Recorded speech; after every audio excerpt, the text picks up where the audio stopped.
Welcome to the Monday stream. I hope everyone's having an awesome Monday morning. Ooh, we have quite some articles to go over. Let me make sure I got everything here. I will say this, actually, hold on, I have to start with this.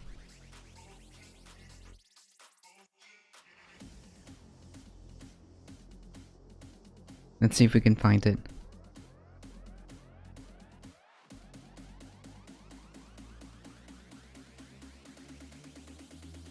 Okay, I think this one's it here. Alright. So this Saturday, if you guys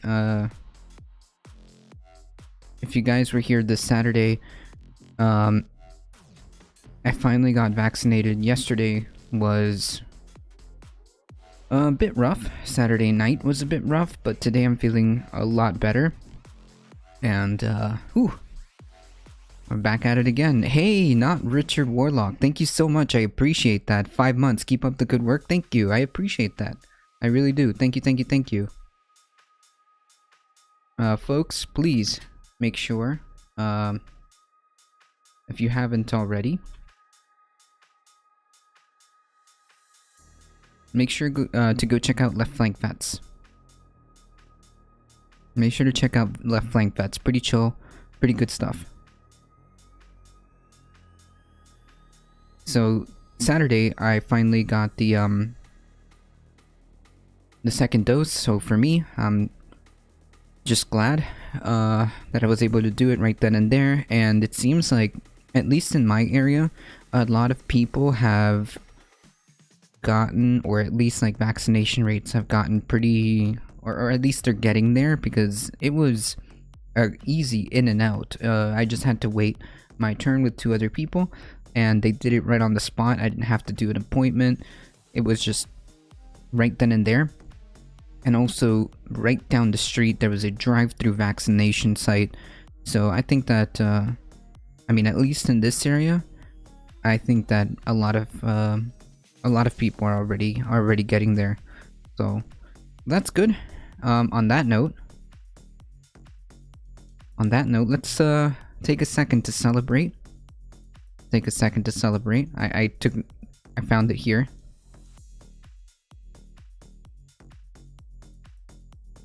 I got the vaccine up inside my Pfizer Moderna. I got the vaccine up inside my Pfizer Moderna. I got the vaccine up inside my. Got that vaccine up inside my life. I got that vaccine and I'm feeling just right. Got vaccine in my motherfucking dick. Got that vaccine and I'm gonna suck you clear. I got the vaccine Moderna. I got the vaccine up inside my Pfizer Moderna. I got the vaccine. I got the motherfucking vaccine. Moderna. I got the vaccine up inside my Pfizer Moderna. I got the vaccine up inside my Pfizer Moderna. I got the vaccine up inside my Pfizer Moderna. I got the vaccine up inside my Pfizer Moderna. I got the vaccine up inside my Pfizer Moderna. I got the vaccine. I got that motherfucking flu. Come on, baby, got the vaccine. I said I got the vaccine. Hey, Darknet, how's it going? On life, baby, skipping down the damn street, no thing. I'm taking a little spit in the mouth, spit in the dick, spit in my ass, spit on your tits. We rubbing it around, getting down in this motherfucker, baby. Got a vaccinated attitude, and I'm gonna rock and roll. I put the dick in the hole. Rock and roll, I put the dick in the hole, and Moderna, I got the vaccine up inside my Pfizer Moderna. I got the vaccine up inside my Pfizer Moderna. I got the vaccine up inside my Pfizer.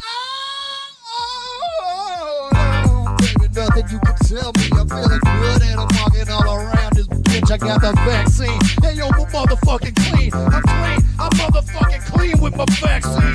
Yo, how you doing, baby? You got it? I got my damn vaccine an hour ago. I got the second dose. You have to wait 14 days though, so it's gonna be, I mean, I know it's kind of cool. You just saw me on the street and I just got my vaccine and you're vaccinated, but we gotta wait. There's a gestation period. So it's, So we can't just fuck on the street? Yeah. No. But that is, hold on, there is some truth, there is some truth being spit here. There is like a small waiting period.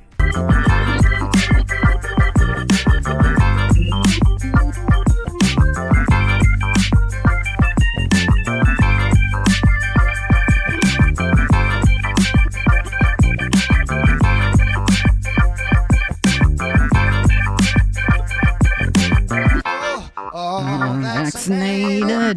Oh, vaccinated. Oh, vaccinated. Oh, vaccinated. Oh, vaccinated. Oh, vaccinated. Oh, vaccinated. Oh, vaccinated. Hey, Jesse, how's it going?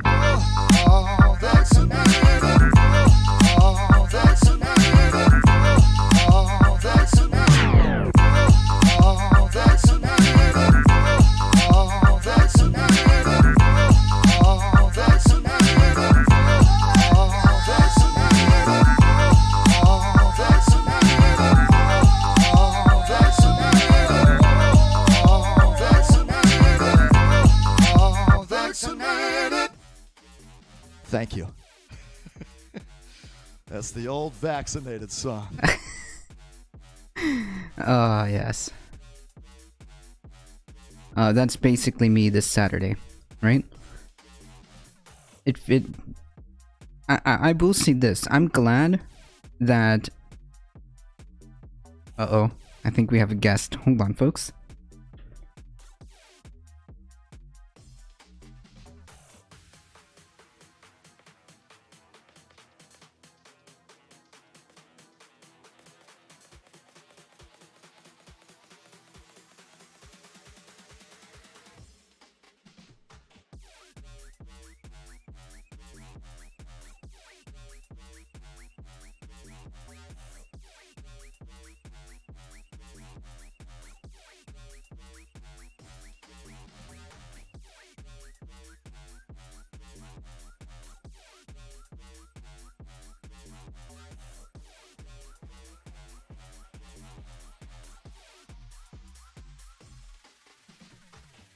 Say hello.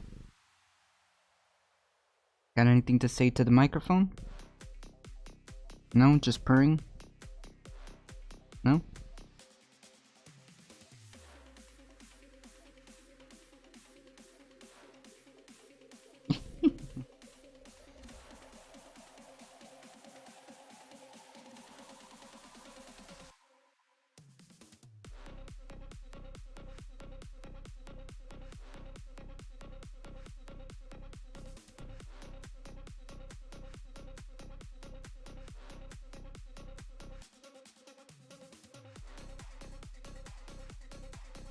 You literally just came in here to say hello.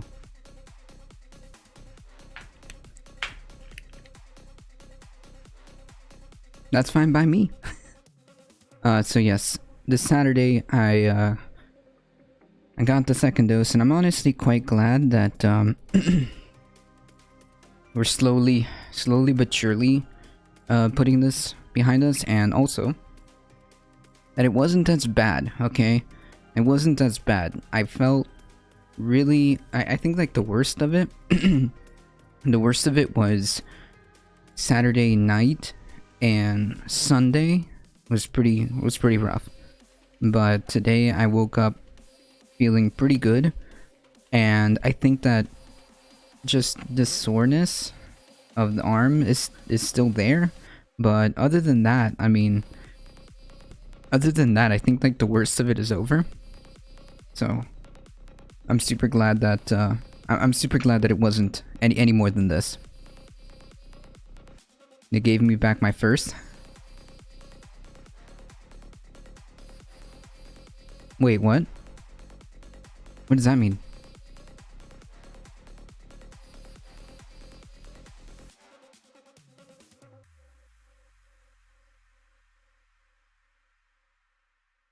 Alright folks, so we got a couple of articles to go with. I think this one is interesting.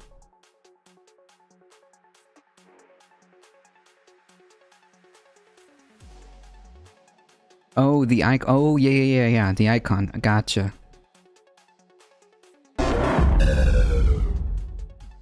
So last week, when we talked about Joe Manchin, he claimed that he's against the For the People Act because it's too partisan. That's his rationale. It's too partisan, so I can't support it.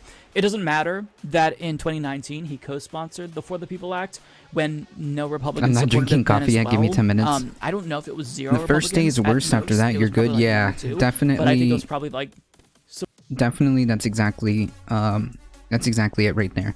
Basically, the first day, like the first night, was pretty rough. Then the day after, Sunday was pretty rough. I was like feeling kind of meh the whole day. Then I felt good a little bit for a couple of hours. Then I felt kind of meh, like I was feeling sick, sick and a lot of fatigue and pain here. But then I woke up today and I honestly feel pretty good. I woke up today and I feel pretty good. Hey, Mama Les, how's it going? My first night after the second shot was rough. Yeah. It was, it was rough for me, at least. Not as bad as it could be, I suppose, but, it was definitely rough.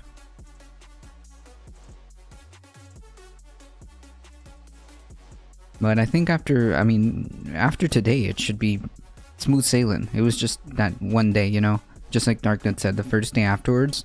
After that, this should be this should be smooth sailing at this point. Supported along party lines, but it's too partisan. So I know that he doesn't actually care about this. He's being lobbied by the Koch brothers, and they're encouraging people from West Virginia, lawmakers, policymakers, to reject the partisan agenda in DC. He's like literally using the same rhetoric as the Americans for Prosperity, which is the Koch-backed firm. So he came up with this plan. So he doesn't want to be demonized by the party, right?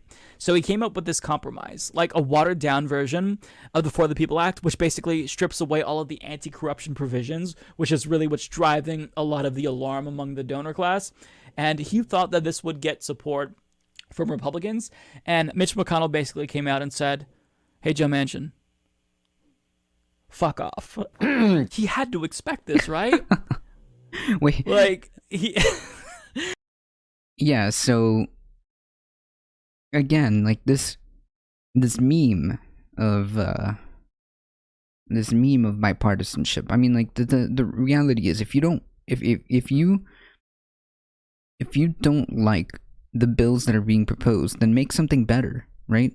And furthermore, his main problems, especially with Joe Manchin, at least to what his criticisms of the For the People Act, the Voting Rights Bill, which we're going to take a look at this in a second, is out of all things, he had a problem with the whole campaign finance reform and the money and politics reform, and how like corporations can essentially dump money into congressional campaigns. That was one of his main problems with it, which is really, really weird. So let's read the story, because Jake Johnson of Common Dreams breaks it down here. So the title is "McConnell Makes Clear All Republicans Will Oppose Manchin Voting Rights Compromise." All Republicans. Doesn't matter how much you compromise it. And even with Joe Manchin's compromises, even with Joe Manchin's version of the bill, they still won't get any support, right? So it's like, at what point do you just say, like, look, bro, enough is enough, we're not going to get anything done? Manchin and Sinema conceal the fact that many other Dems would oppose the same shit. True. I think, like, behind it, there are, I guess, like, what the correct number would be is about, what, like 18 of them? It's political theater. That's right. or water it down. There is no compromise. We're not going to support you because we're going to obstruct everything, 100% of the agenda. So Manchin looks like an absolute dolt right now, and he should feel very, very stupid. Theater.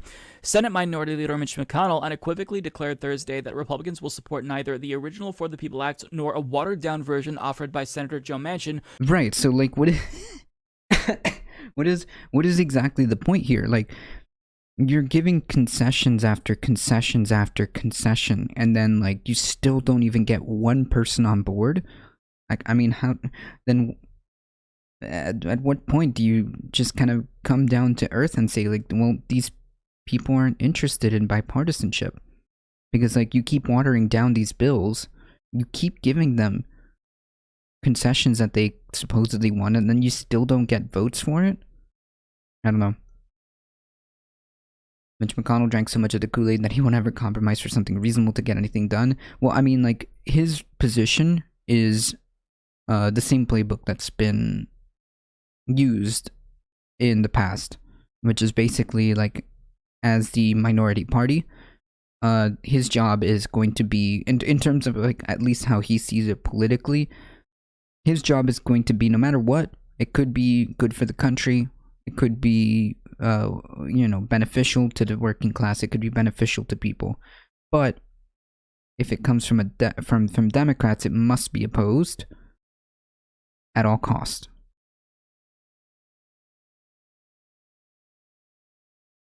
McConnell said he basically will not allow a new Supreme Court justice. Yeah, I mean, he did it. There should be absolutely no surprise here. Right? He's telling us what's happening. He's telling us his plan, right? Who has continued to insist that bipartisan compromise on voting rights is achievable despite mounting evidence to the contrary. During a press conference flanked by fellow Senate Republicans, McConnell said that the For the People Act and Manchin's proposed alternative are equally unacceptable and totally inappropriate. And we know why this is the case, because even if, Manchin made it a little bit softer around the edges, removed some of the more egregious elements that got rid of the regulations on campaign finance and dark money. I mean, Mitch McConnell wants there to be voter suppression because Mitch McConnell wants power. So he's not going to support any element of this. Like, to even think that you get a single Republican vote, delusional. All Republicans will oppose that, McConnell added, referring to redistricting reforms and campaign finance disclosure rules that Manchin endorsed in a memo outlining provisions of the For the People Act that he is willing to support ahead of an expected vote on the bill later this month. The West Virginia Democrats memo, which drew criticism from progressive lawmakers, also calls for the inclusion of voter ID requirements with allowable alternatives, such as a utility bill, a proposal viewed as a sop to Republican lawmakers. They're not going to support anything. The goal is voter suppression. So even if you take out the campaign finance reform provisions, that like Manchin knows this. Manchin knows this, and in my opinion, this is all damage control. He doesn't want to look like the bad guy. He says, look, it's partisan. I want to make it not partisan, so I'm trying to do this. And so this is like his plausible deniability, right? So he seems more reasonable. So he can argue, look, yeah, I saw that. I saw that too, Darknet. Oh, man, that was... Look, I rail against, like, this kind of, content. Not rail, but I have disagreements with this type of content, but I actually sat through and watched the entire thing, and I agree. I don't know how you guys can do this every week. Holy yikes. Especially CTV.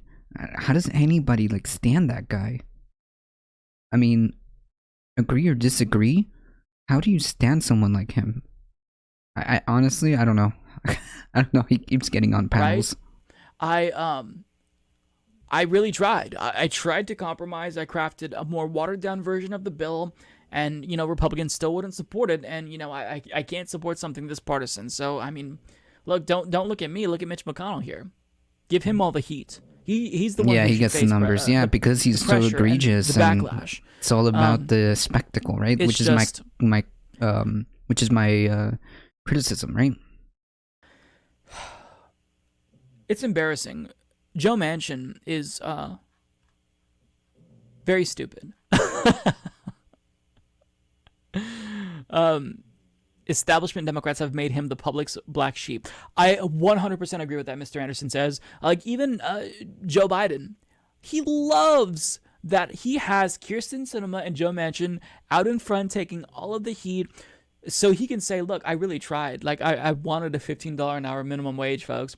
I really wanted to do voting rights, but, you know, my party was against it. Yeah, I mean, that's kind of what he said. And that's kind of what Biden has said already. Like, there's a certain two Democrats. Blame them. Like, everybody wants to play the blame game when I think that there's a lot of culpability to go around. I agree, but culpability and just pointing fingers at each other isn't providing solutions. Like, there needs to be a way to get these two on board and unify, like, the Democratic Party to pass some meaningful legislation before they get swept, right? So let's see here. This bill addresses voter access, election integrity, election integrity and security, campaign finance, and ethics for 3 branches of government, which I thought, and correct me if I'm wrong, I thought this was the whole brouhaha about that the Republican Party was talking about: election integrity, election security. We must protect the sanctity of our elections. Well, here you go.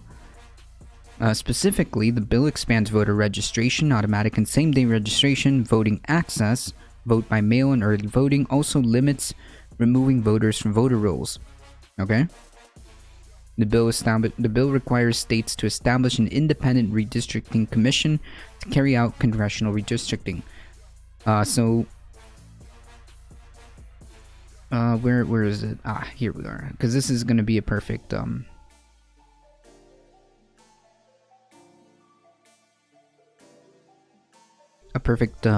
transition.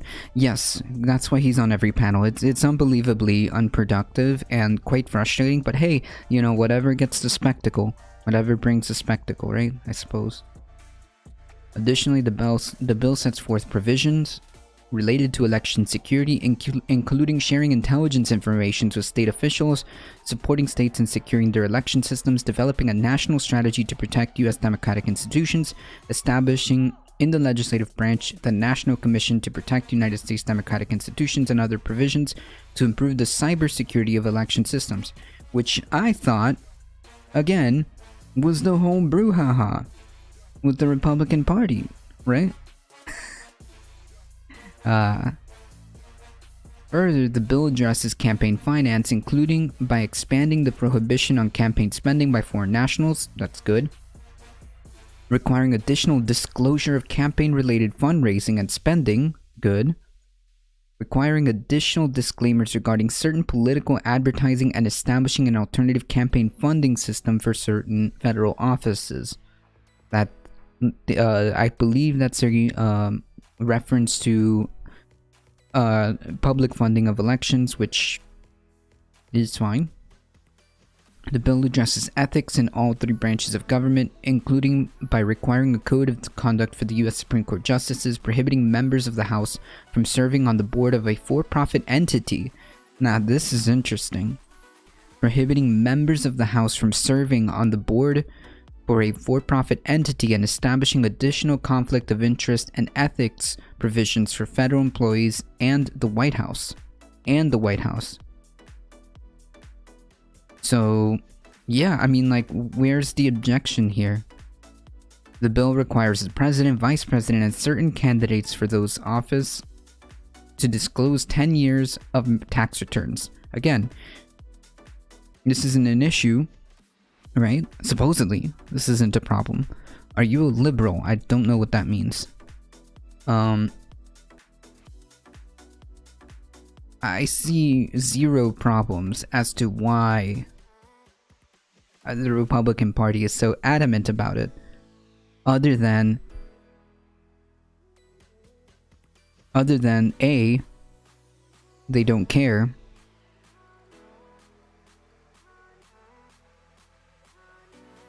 They don't care about addressing... Oof, got a hair in my mouth.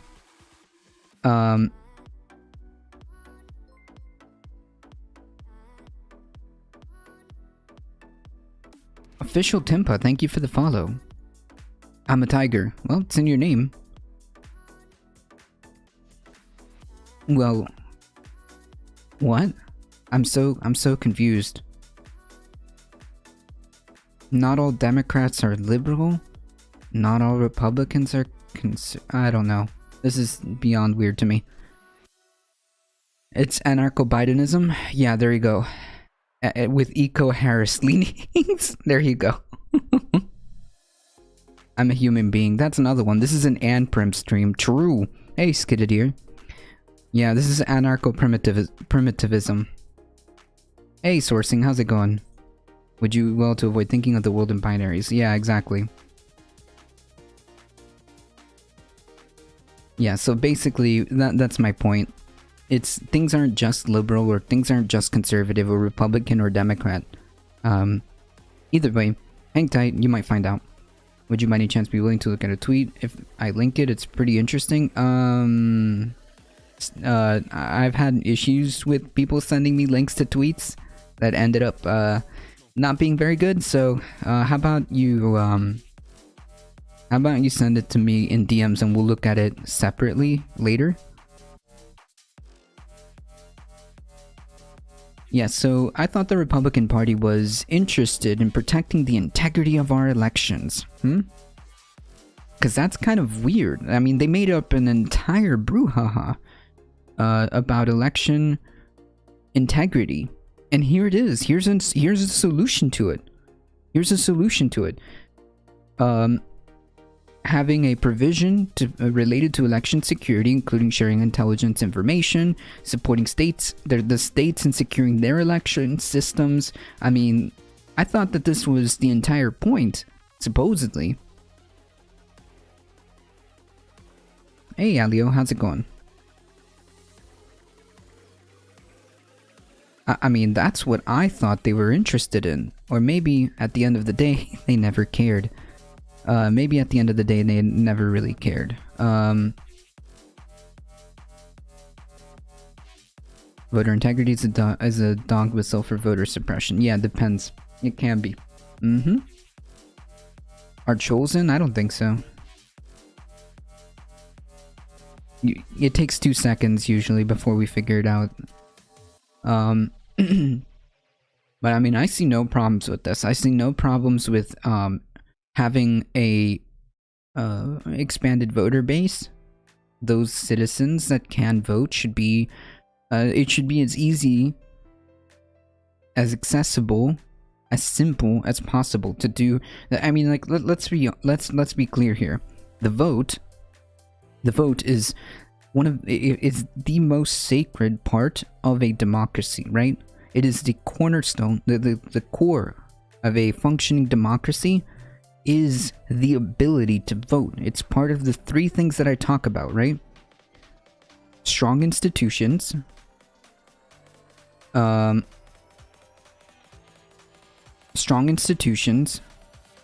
transparent institutions, inclusive institutions. In other words, people need to participate.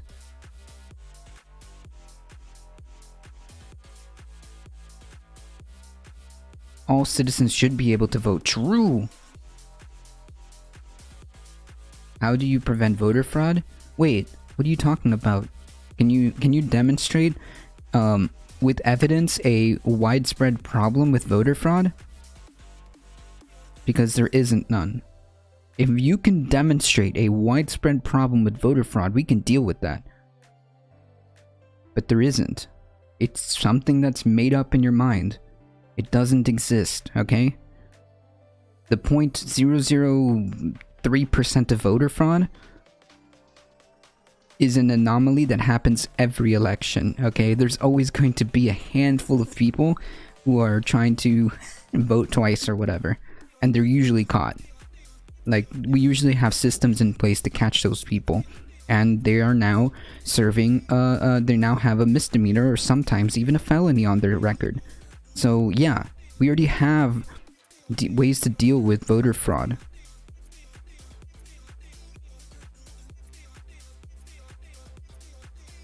That's true, Memo. That's true. Yep. Ever since cell phone became a necessity and the government subsidized, that should be the only requirement to vote. I mean, like, really, the thing... the only requirement to vote should be that you are a citizen and over 18 or whatnot. Like an adult, right? You're an adult and you're a citizen. That's it. That's literally it.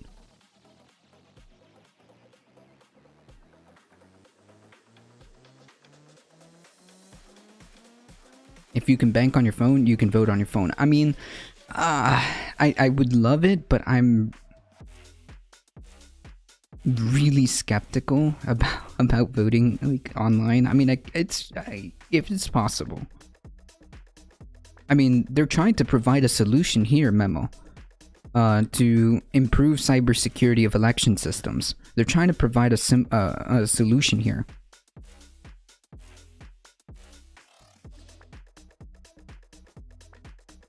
Election fraud is a thing. Voter fraud, not so much. I mean, not like election fraud would mean like a widespread like thing, right? I mean, I've never seen a serious problem with even election fraud, right? Because usually it's caught. Simply because phones are such traceable devices. Yeah, but I don't know. I have skepticisms with like how technology is. Like I've come to like the realization that if it's online, then it can be hacked.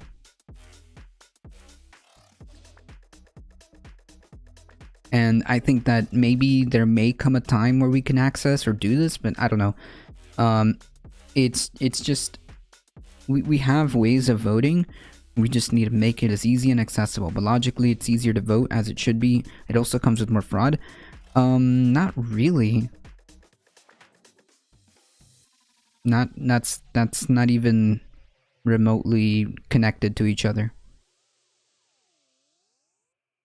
Winning an election is closely related to campaign spending. There's been a lot of work on this. Generally speaking, that's true. Mamius, how's it going, by the way? Once the AI takes over, then we won't have to vote because the system will know our thoughts. There you go. That's true. Soon we'll have AIs making the decision for us.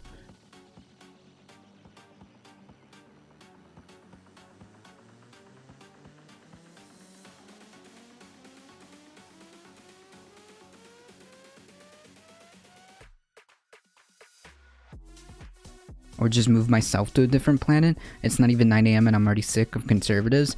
Yeah, listen, as frustrating as it may be, I don't think that forcibly removing people from their homes is the play.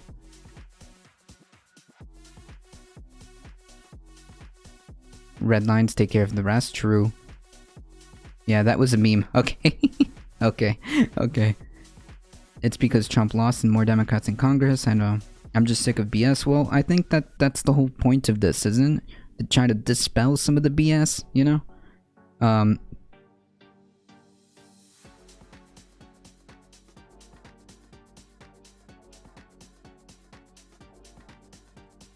Because it's a good sell, my friend. Because it's a good sell, and if you have a good way of whipping up some feelies, it can be done. If you have a good way of whipping up some feelies, it can be done.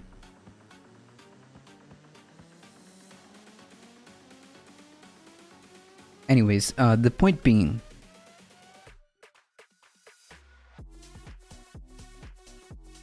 Sir Frederick, thank you so much for the 9 biddies, I appreciate that. Because all we have is each other and they're tired of realizing it. I mean, yeah, there's just truth to that. Here's the thing. I think that, yeah, there is a point there, Skitterdeer, which is why I kind of like, think that, which is why I kind of have a problem with just having necessarily a two-party system. It's undemocratic in the sense that when you have this dichotomy,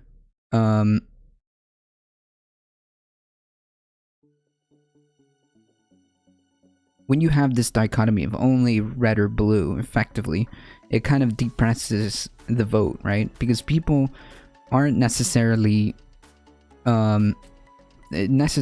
just tied to one party or the other. Right, spread it forward. Yeah, it's almost like the workers should unite or something, just saying. The Dominion machines just change all the votes from Republican to Democrat, so there's no point in voting anyways. True. Yeah, you're right. I'm not trying to stir things up, but if the Arizona audit says there's widespread voter fraud, are they lying? But they didn't find widespread voter fraud. What are you talking about? What are you talking? Are you okay?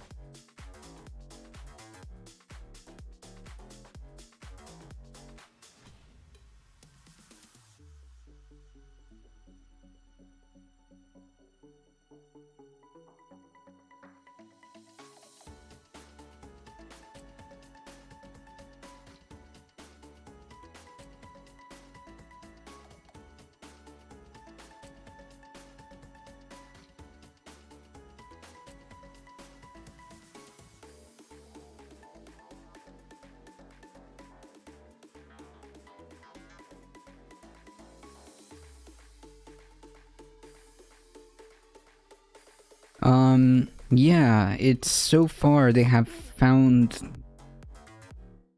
no issues in its previous audits. So we're just playing circle. We're just going in circles. They can count the votes again. They've already almost completed the hand count again. It's gonna the definition of insanity is doing the same thing over and over again and expecting different results. Anyways, I come from an oak who's firmly believed that we're so far gone and broken. There's no effort no effort we make will make a difference or change a thing. Yeah, I think that's like a completely negative way of viewing things.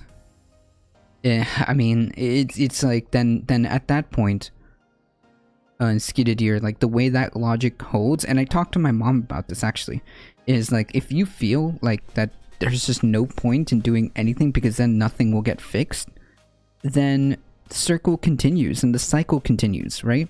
Then nothing really does get done. If you believe that like, oh, just there's no point there's no point, it's too broken, it's too far gone, every politician is corrupt, there's nothing that we can do absolutely beyond this point, then that kind of like feeds the mentality of apathy, which then feeds the circle of this continuing on and on and on. If you're not that into politics, you might do well not to hold strong political opinions of what is and what is not going on. True. Yeah, like maybe you shouldn't have like strong... Yeah, Hugo Chavez already admitted he rigged the election. True. Can we ban... Thank you. Why do people make these like the most cringiest... The most cringiest names? Like, what do you expect to gain from this? Except, like, you won't even get a single chat in. You're just, like, insta-ban. What is the point of doing that? Just rack up how many bans you can get? There's something you can do if you believe electorism will never... Oh, look, another one.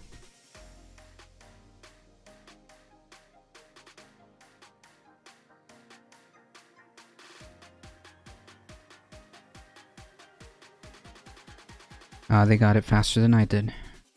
Thank you, Darknut. There's something you can do if you believe electronism will never system to improve. It's just something called the second... No. Yeah, more follows, I suppose.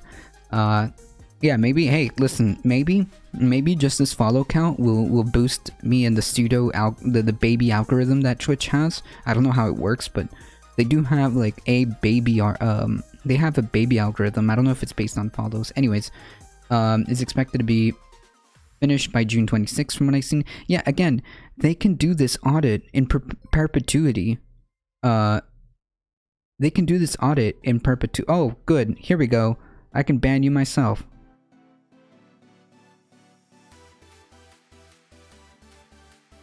Oh, that felt good.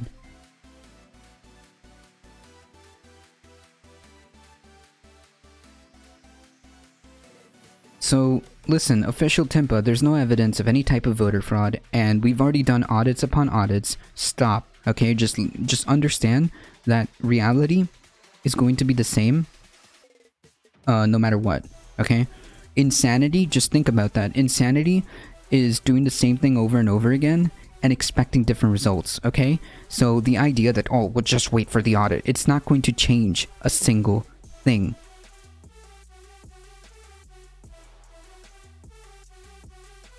A follow to active viewer can number hurt you in the algo? Huh. Interesting, I did not know that. And what I see is the result of people who have been suffering for well ever and they haven't seen anything work out for them, but it doesn't mean hope is lost, just that there's a lot to heal. Yeah, I mean, like, but that's the point, isn't it? It's the point to make you feel this way. Right? It's to drive apathy. It's to drive apathy of, like, no matter what you do, you are always going to get screwed one way or another, which makes you feel like, well, then what is the point of participating? You know what I mean? Again, I'm not saying that just because you do the electoralism doesn't mean that you solve every problem. However, I think that if you're going to do any meaningful improvements within the time that you have, within the tools that you have, electoralism provides a tool. It is one of tools that can be used, and we shouldn't cede that, right? We shouldn't cede that, because you best believe the right understands this. The right absolutely understands this. We saw, oh god, I forgot what was that cringy person's name. Charlie Kirk, I think, understands that you need to be engaged in, like, local, state, and federal level, right? Even someone as Charlie Kirk understands. Even someone as even someone like Charlie Kirk understands that, I mean, to get effective results, there is a tool you can use, and part of that tool is and one of the many tools that you can use is participate. I mean, that's how first of all, that's how a healthy democracy works anyways. You're supposed to try to participate. As like if you're a citizen and you have and you're over 18 and eligible to vote, you should be voting, right? You should be paying attention. I understand that, you know, it's not always easy, but I'm saying that we should try. Yes, please do so, because at this point, this is like borderline harassment. Absolutely. Absolutely. Here, let me do that myself. Yeah, and it's gate kept so hard too. Yep, and let me do that myself. Hold on.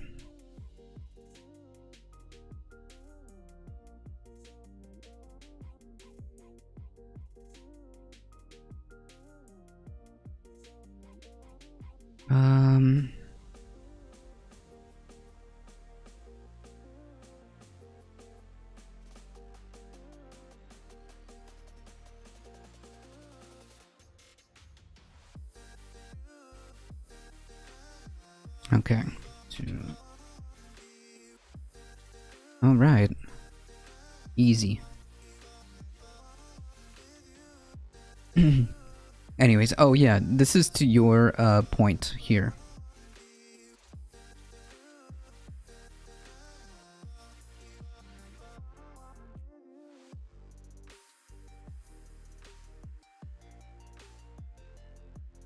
Arizona has already audited its ballots and election equipment and found no issues with the 2020 election results.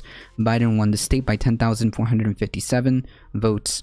I mean, seriously, do you honestly believe that they're going to magically find 10,457 votes of a widespread difference? It's just, all it is to create doubt and kind of take a crack at a democratic institution. That's what it is. The effort has inspired conservative lawmakers and activists in other battleground states to call for similar recounts of ballots, despite thorough reviews of the election that have been repeatedly found no evidence of widespread fraud. So again, this notion that there was any type of widespread fraud is nonsense. Furthermore, if you care so much about election integrity and security, well, here you go. It's right there. There's an option for you right there.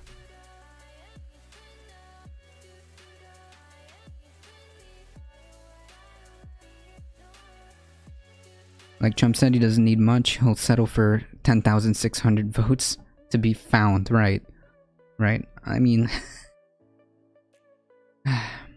even access to politicians' policies are next to impossible. Yeah, that's a problem, which is why I mentioned part of the things that create a healthy democracy is transparency.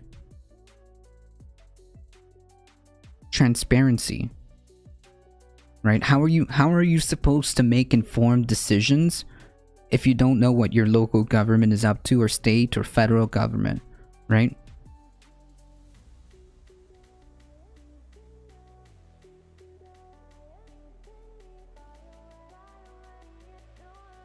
How are you supposed to make like accurate decisions if like there's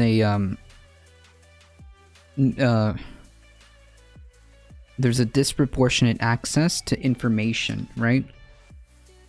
Ballot Peter tries, there's a few places but nothing used widespread. Right, so that's the point. We make it widespread. We need transparency in order for us to know what's going on. And for that, people need to be engaged, right? People need to understand.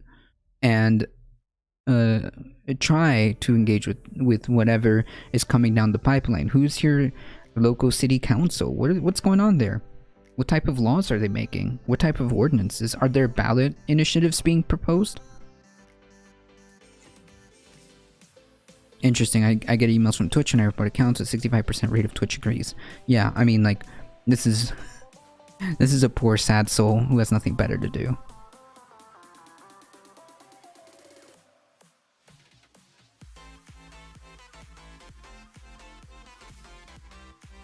The bill addresses ethics, and furthermore, the bill addresses ethics in all three branches, including requiring a code of conduct for Supreme Court justices, prohibiting this one's partially. This one here is like one of the big ones here, right? Prohibiting members of the House from serving on board of a for-profit entity. Can you imagine if this became like the thing? I agree with you, but I still think it'd be interesting what they say on June 26th, because a lot of people obviously are convinced that there's fraud, and they would be lied to. They're being lied to. So there's no point in. There's no. My point is like there's no. There's. This is like trying to entertain. This is like trying to entertain people, and just to give you an analogy, this is like trying to entertain flat earthers. I'm not even kidding. This is like trying to entertain flat earthers. Bro, we've already done this over and over and over again. Okay? This is like trying to entertain and see like, oh, well, I don't know, maybe the flat earthers have like a point. Like, no, dude, this is like completely baseless. Yes, sourcing. They do not require serious consideration, and even then, for the sake of election integrity, even then, it was audited, counted, recounted. I mean, hey, Surfer Girl Gritty, how's it going? Monday, if that's a thing. Happy Monday, if that's a thing.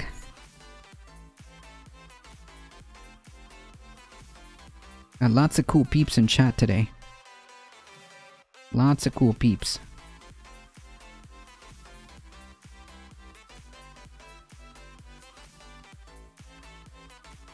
Yeah, this is like, just to give you an analogy, so just something to think about, official Timpa. This is like entertaining in flat earth, right?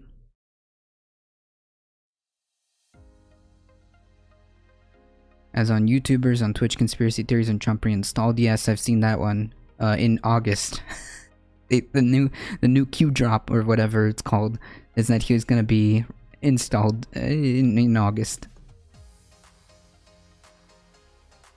A lot of people are interested in the Loch Ness, and the investigation will also be supported by lots of people. But yeah, like, okay, exactly. This is like entertaining the idea of like making an entire expedition to find the Loch Ness monster. because of like, because this one person thought they saw this one thing. That's literally it right there.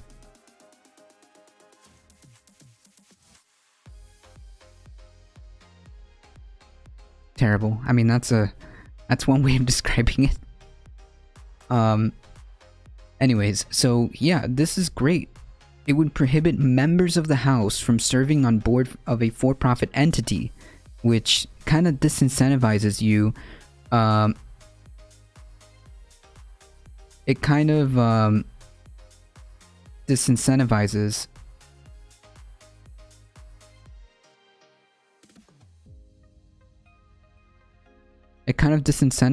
you from holding a position of power without any like without any goodies, right? So the point being is that if you're an elected representative, you're there to represent the people, not because you're expecting to get a cushy job afterwards, right?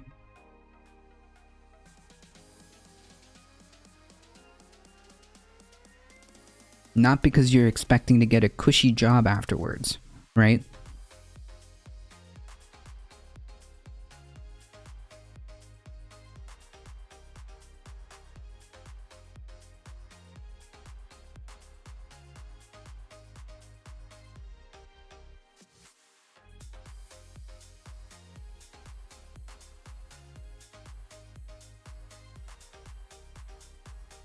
And furthermore, I think we should talk about how we finance campaigns. I think we should talk about how like political ads are or can be incredibly misleading, and how other countries have figured this out and are institutionally set up in a more democratic way than we are, right? Like, you're not allowed to do like massive campaign TV ads or anything of the sort in like Denmark, right? Everything is based on the merits of your ideas, and everything is based on how you can present in public appearances or in public debates your ideas, right? It's not based off smear campaigns. It's not based on any of that. Just saying.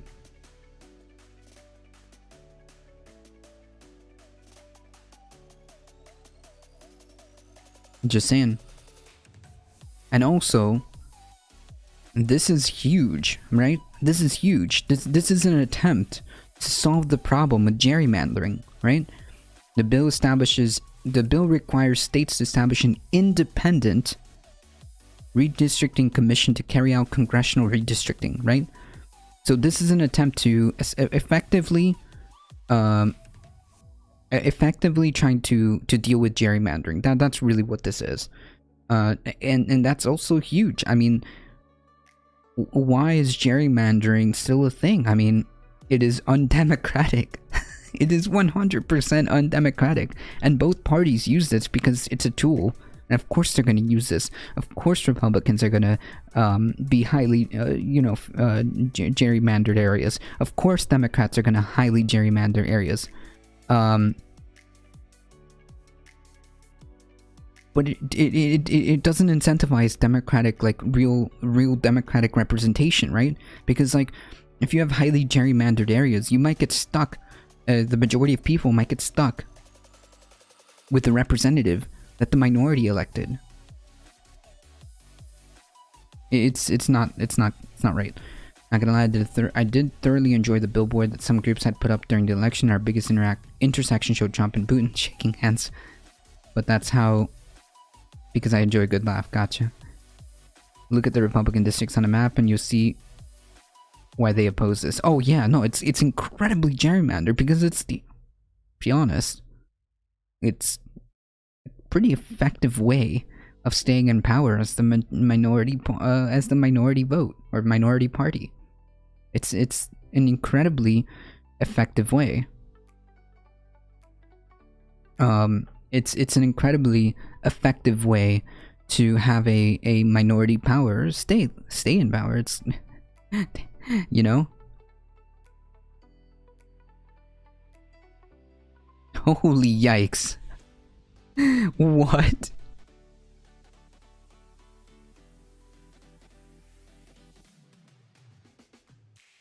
In case we needed any demonstration as to why, like, and how absurd gerrymandering can get, explain to me how this is, like, fine. How this is okay.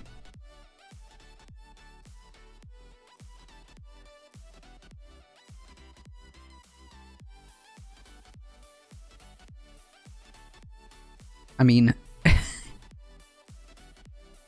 what is this?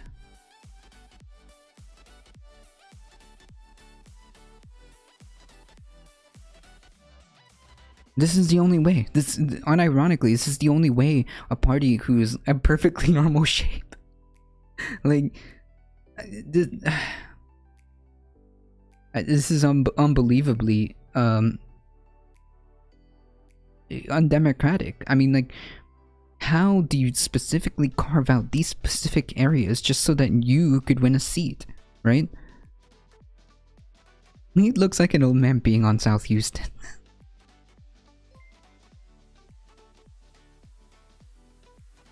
MG X-Ray, thank you for the follow. Side note, the military didn't get involved because I believe that was a national guard. Generally, the military cannot be deployed for police activity. Yeah, there's a closure, not a closure,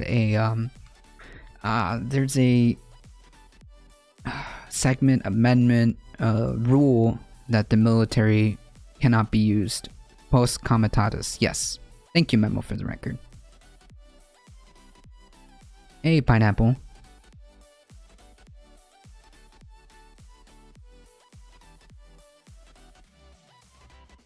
That district is insane. That's amazing. Yeah, amazing. Send it to me, Skidded here. Send it to me. Looks like an old man peeing on South Houston. I live in Denmark. There's a reason. I think there's a reason why so many extremists in the US. It could be because of the two-party system. Like, there's nothing in between. No, I don't think that's necessarily 100% the reason. I think that the two-party system is actually just, it actually just creates apathy. I mean, like, wait, hold on. You live in Denmark, so, like, you understand that there's, like, no real, you don't have these type of problems, right? That we do. On paper, the way your institutions work are more democratic than here.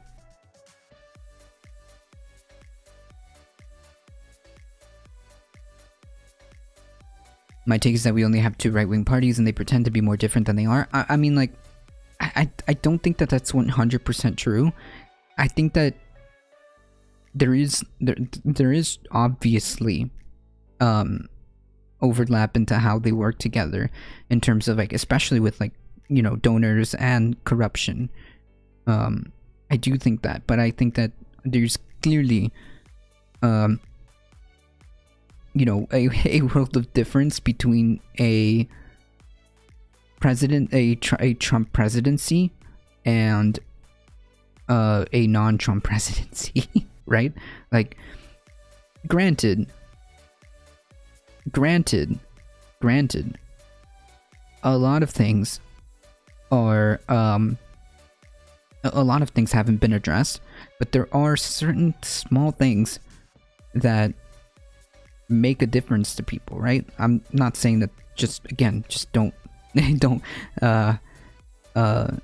don't think that just because don't think that just because, like, Biden is president, everything is good, everything is solved. I'm saying we have a chance, we have a possibility. The extremism in America stems from many factors. The sheer amount of wealth inequality between the poorest and the richest is enough to drive a person crazy. It's better than Trump, but I would argue that Democrat policies are not that much different in substance, only in style. Maybe so. Yeah, maybe so.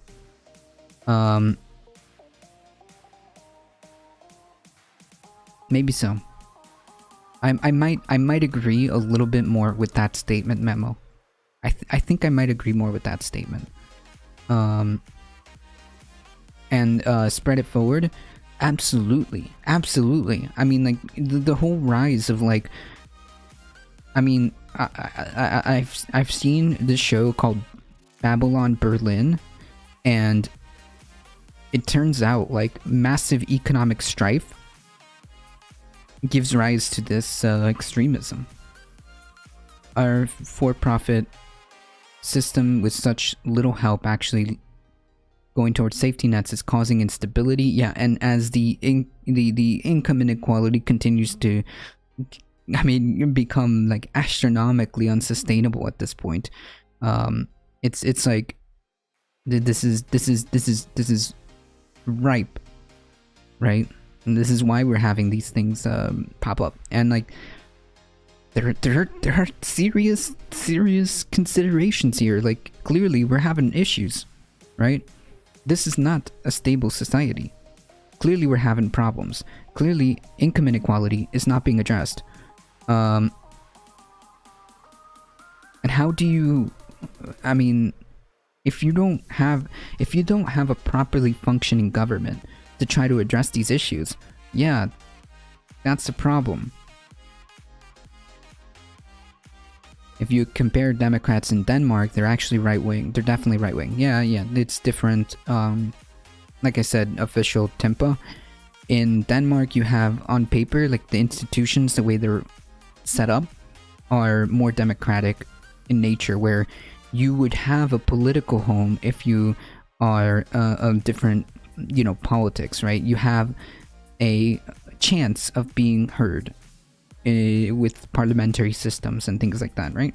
And proportional representation.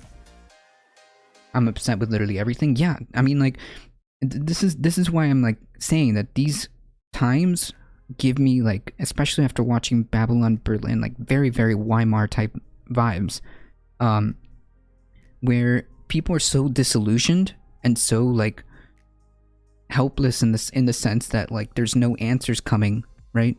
There's no answers coming from clear, from our supposed elected officials. Just not really anything being done meaningfully.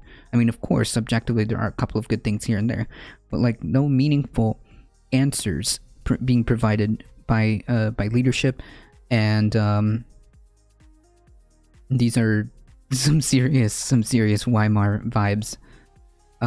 Incompetence, government incompetence. I mean, yeah, this is. There are people who went through the 2008 crash, right? And at that point, they were more or less young, right? They saw their parents go through this 2008 crash. Their parents lost everything, and now as adults in 2020, 2021, are on the verge of losing everything again.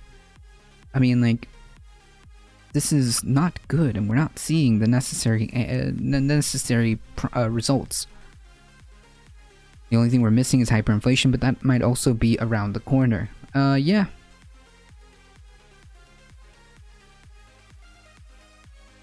We've been having hyperinflation since the late 90s when the Fed lowered interest rates near nothing.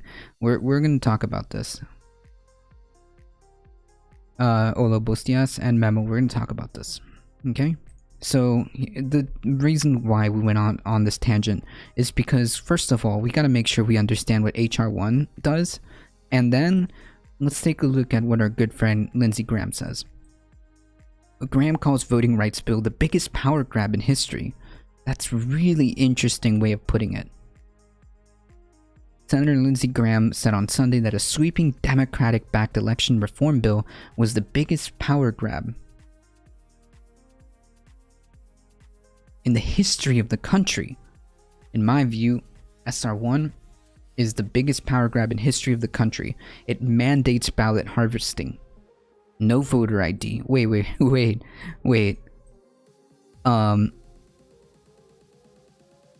I'm looking at HR1, and as far as I can tell, I don't see anything about mandatory ballot harvesting.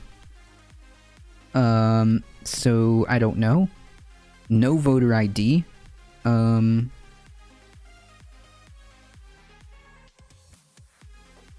I don't believe it mentions anything about voter ID here,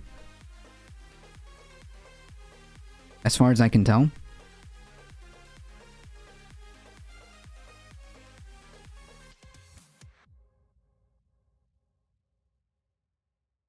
Do you agree that people are hating too much on capitalism? Well, you think that maybe there's a reason? Do you think that maybe there's a reason why people feel disillusioned and why people may have a different view if their basic necessities are taken care of? Like, do you think that maybe there's a reason behind the disillusionment and why you're seeing these sentiments, Official Tempo? Maybe there might be a reason for that?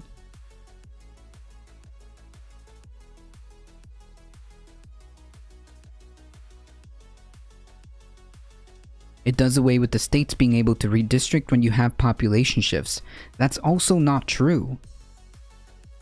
Wait.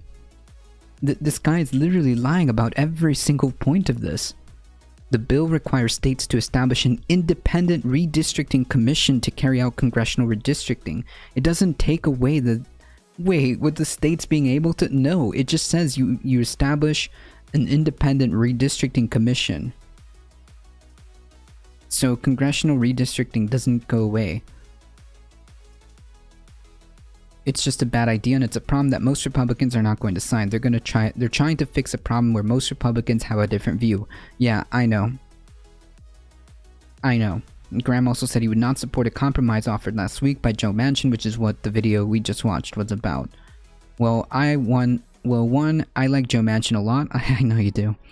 But we had the largest turnout in the history of the United States, and states are in charge of voting in America, so I don't like the idea of taking the power to redistrict away from state legislatures.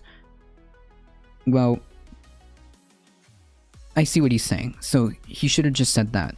So he has a problem with taking away the redistricting abilities from the states, instead offering it to an independent, neutral party as obviously populations and demographics change, which is really weird because, like, isn't that by default being incredibly biased if you have each individual state, whoever's in power basically gets to dictate who stays in power? They get to make the rules. They get to make the rules.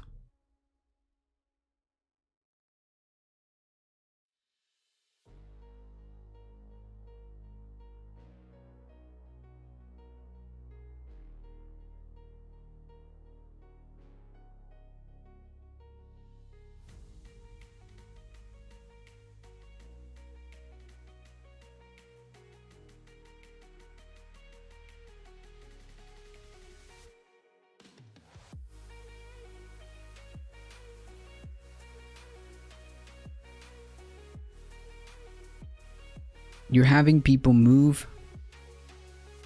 Why would any political party stall any political or societal change? Why are the Congress paid? Yeah, I have no idea. They're definitely not representing us.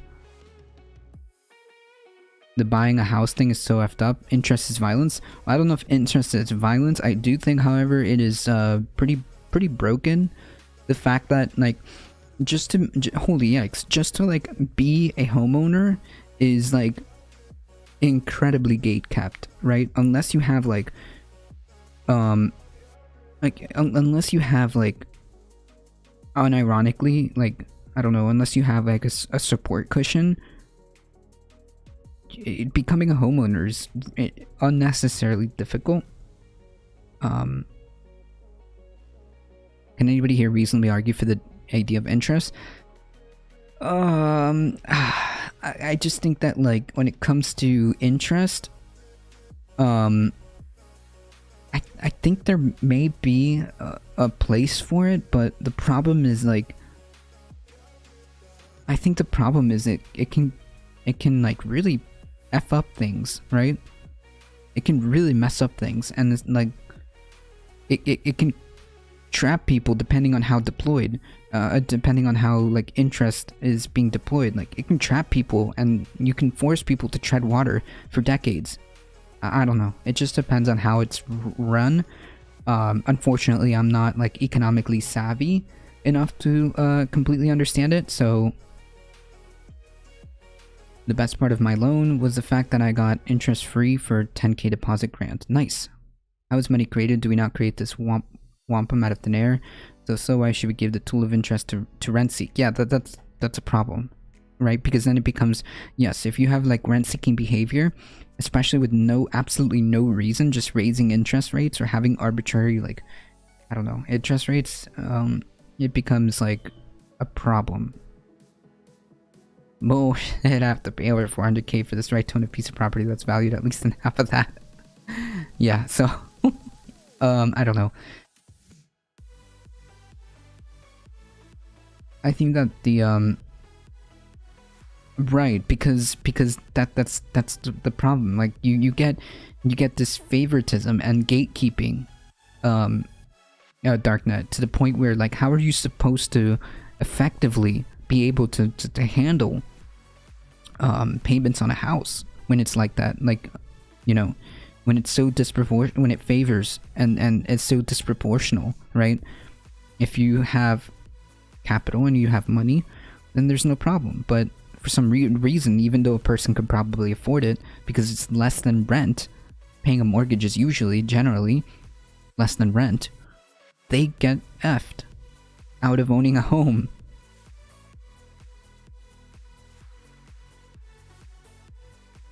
Banks get zero interest loans from the Fed. Student gets large interest loan from private banks. Yeah, and that's a problem. And that's a problem. It creates effectively a poverty circle, poverty trap.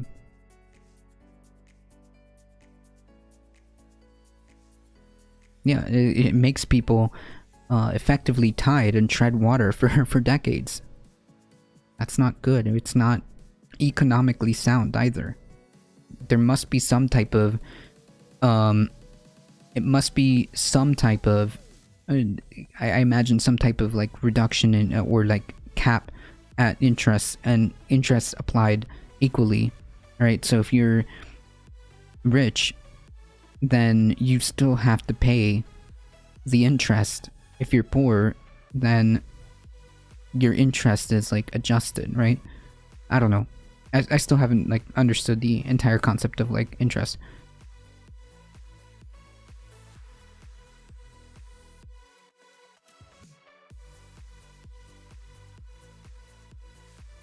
Anyways, I for one like Joe mentioned, but we had the biggest turnout in history and the states are in charge of voting, so I don't like the idea of taking the power to redistrict away from state legislatures, which again, I think that because a certain party owns or like controls the state legislature, then they get to dictate the rules, which is not how that works. You know, it's kind of weird because like once Republicans get in power, then they could rewrite and make it so that they stay in power. The same thing with the Democratic Party. They can rewrite and gerrymander for them to stay in power. Like it doesn't inspire a whole lot of democracy, right? You don't have incentive.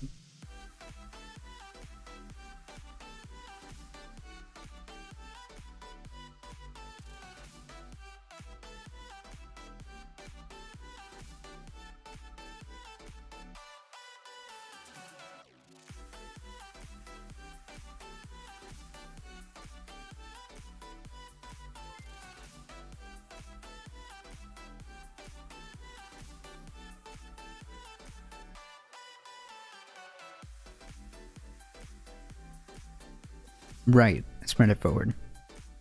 Right, Darknet. Yes. You're having people move from blue states to red states. Under this proposal, you'd have some kind of commission redrawn new district, and I don't like that. I want states where people are moving to have control over how to allocate new congressional seats, but they don't. Wait, the people there don't have the ability to control how they redistrict. That's based on the state government. I don't get it. Senate Minority Leader Mitch McConnell said last week that the Republicans would oppose Manchin's compromise proposal. There's your bipartisanship. I would make this observation about the revised version. All Republicans, I think, will oppose that as well, if that were to be what surfaced on the floor. McConnell's comments are later to signal that the election bill will fail during a procedural vote this week due to a GOP filibuster. Yeah, so like there's no real reason in reality to ask for bipartisanship support when you're not getting it. Okay, when you're not getting it. And furthermore, there's a lot of fear-mongering going on about an election bill that would not only address some of the problems that Republicans were crying about, but it's kind of weird how they like frame it as a power grab. They frame it as a power grab when why would it be a power grab? How? In what way? Is it like admitting the fact that maybe having more people vote equals more likely a Democratic win? So they fear that the more people vote, the less they'll be relevant, which is really weird because that sounds like a them problem. That sounds like maybe they should propose better candidates and have a better platform. I think that like the implication here is the more people vote, the more likely it is to swing in a democratic fashion, right? The Democratic Party's fashion, which to them they're playing it as a power grab, which is kind of really, really weird because if you actually look at the bill, which we have up here, I see no real problems with trying to address election security, integrity, address campaign finance. I mean, if anything, wouldn't those be the things that would make this better? At the very least? At the very least? But you know, they're not interested in fixing campaign finance reform or anything, to be quite honest. And I think it's not just Joe Manchin, to be quite honest. It's not just Joe Manchin that's the problem here. But I find it very odd that when it comes to finally trying to talk about campaign finance, then we have an entire brouhaha about it, right?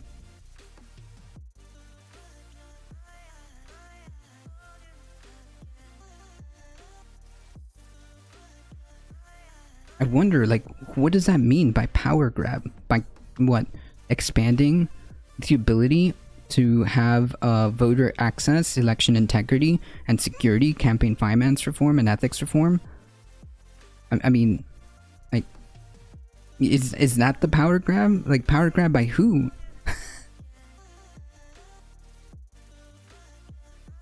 We deserve all the right to voting power over our government functions. Yeah, I mean, like, we supposedly this is a democracy, and and the people are the ones that choose in terms of like representatives and things like that. So yeah, I mean,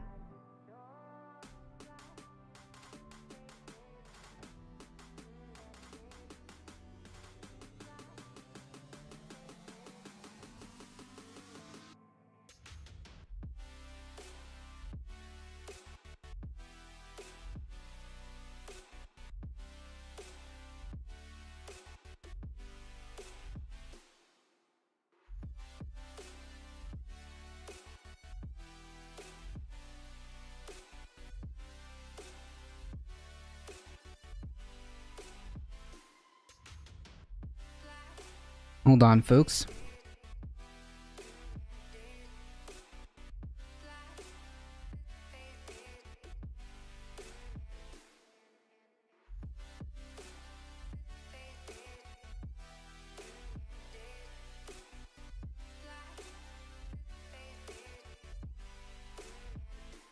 Wait, so there's no like, there's no real like also taking away the fact that like we're not gonna have a system to make sure that, you know, the people who can vote are the ones that are voting, right? We have this in place. We have it even provides you a system in place where you can verify. where you can verify using your SSN. So in other words, only people who are citizens and have the ability to vote are the ones that are going to be voting. Like, I don't get it. Like, where is this? This all seems, and we're just looking at the entire bill at this point, like the actual full out bill. There's no like provision here that says like, oh yeah, just free for all, free for all. Like that's it. You can just vote, right?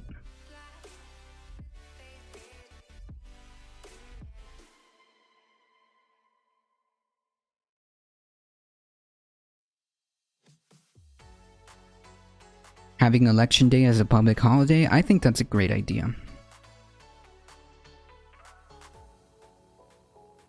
I think that's a great idea.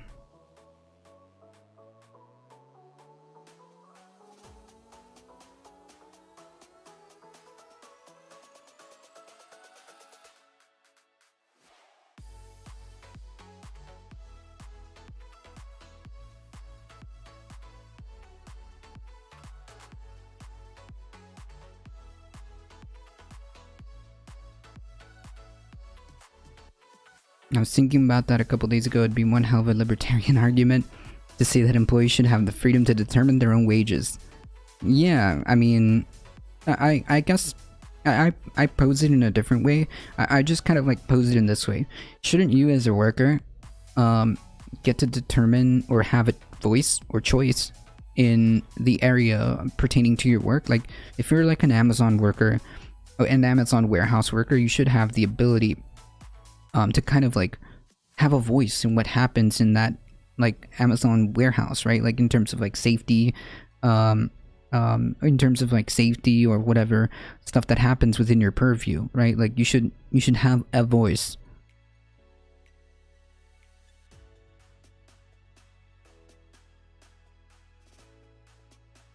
Anyways, TLDR, I don't think that this is really, I wouldn't characterize this as a biggest power grab unless they're afraid because they won't be able to win elections the more people vote.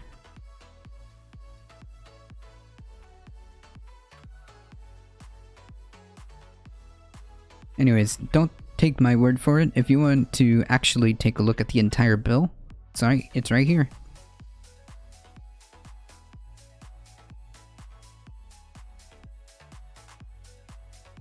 Yeah. Oh man, that site is cursed.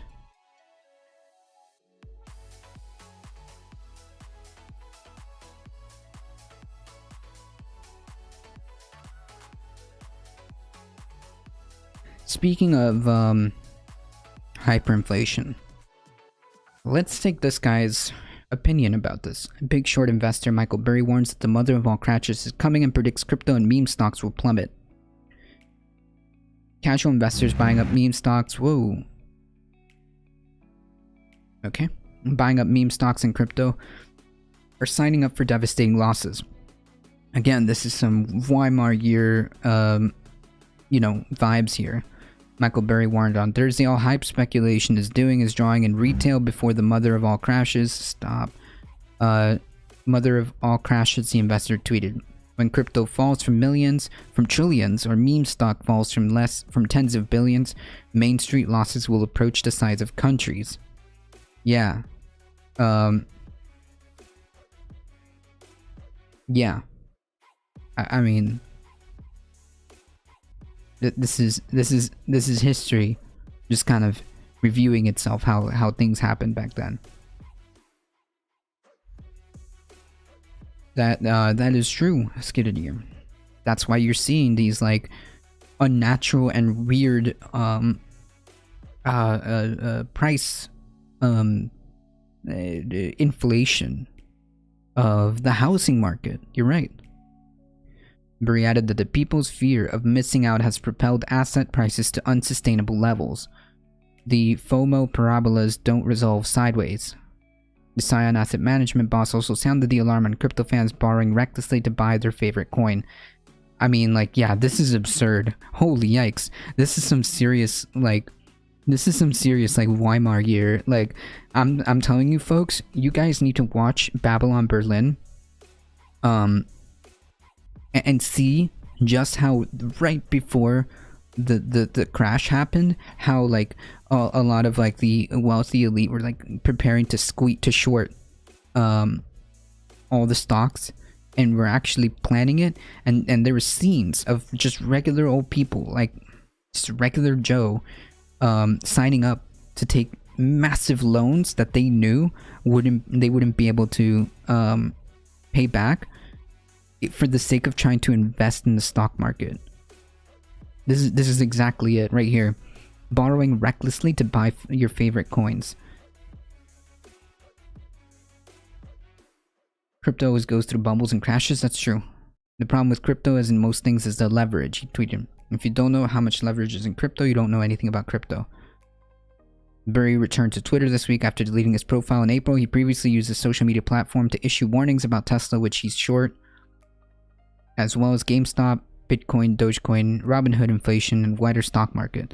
This Lion chief has attracted a cult following since he anticipated the housing market crash that precipitated the global financial crisis. His billion-dollar bet against the bubble is chronicled in the book and the movie The Big Short. So like, these people know what's up, right? I mean, I would take their word for it, especially if they're the ones who, let's be honest, like took advantage of this, benefited from this, and perpetuated this. I would imagine they would know, right?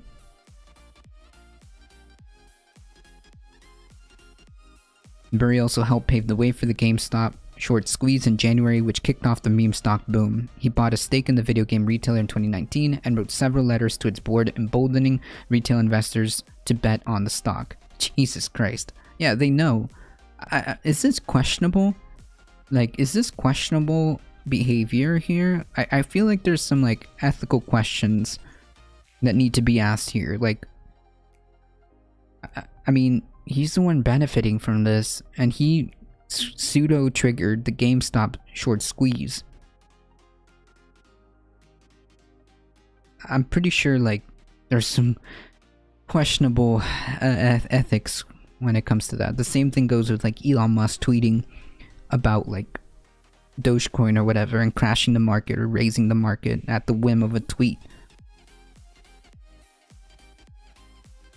So TLDR of this article, clearly this person has seen this playbook before, has used this playbook before, and I think we should heed that.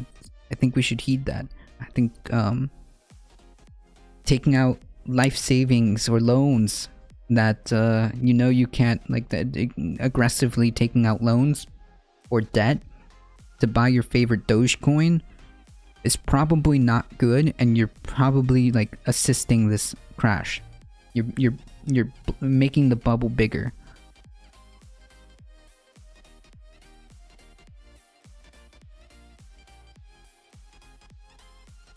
Right, let's get it here.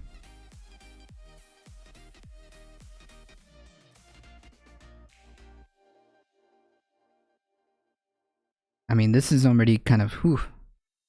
It's kind of worrisome when we keep seeing like, we keep seeing these red flags and we keep seeing these warnings. I don't know. Makes me very, very, makes me very sus and makes me very worried. There's so many stories of that happening to people. Yes, and that's worrying. Good, maybe this crash will break capitalism. Maybe, but at what price? Maybe, but at what price? You know? It will come at the price of like tens and tens of millions of people getting screwed? I don't know.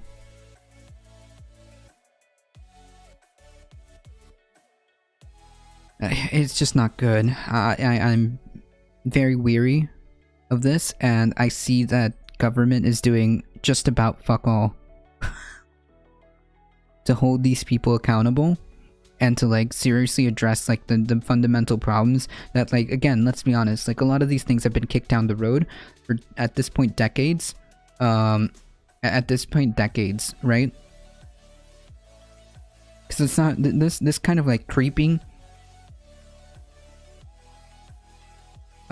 this creeping, I don't know, crash, you know, depression, whatever the economic proper term is, has been bubbling for, at this point, even way before, right? But here we are, just moving in that direction yet again. I mean, I really do feel like this is some heavy Weimar Republic years. Yeah, hey folks, capitalism is collapsing. Everybody make sure you max out your credit cards and buy Doge. And buy Dogecoin. Oh man. The crash are continuing on as normal. The wealthy is only getting worse and worse because capitalism. The weather is only getting worse and worse because capitalism won't adjust pollution and climate change.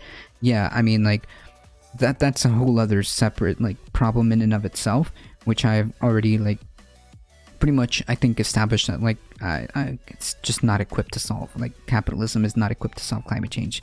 It's just not. It's not incentivized to. It's not. In fact, it benefits from not solving it. Yeah, I can definitely agree with that. But I do think that this is going to be a problem, and if it perpetuates and continues, then tens of millions of people are about to suffer, and I'm not really about that. When we're about to enter a prison safe system unlike we have ever seen, if we don't find ways to socialize our basic needs. Yeah, I think that if the government doesn't prepare and doesn't and take some serious action about, like, what's happening, like, under the surface of, like, this massive income inequality and, like, the exploitation of like the system and the whatever, the way that people have kind of, like, twisted and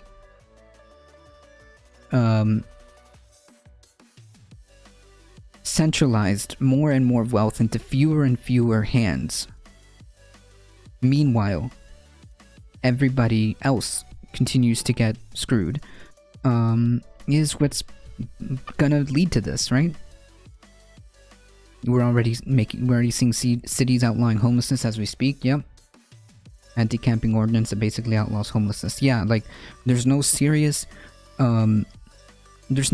attempt at solving any of these problems, and, like, as we continue to see that people exploit, you know, loopholes, and people continue to just,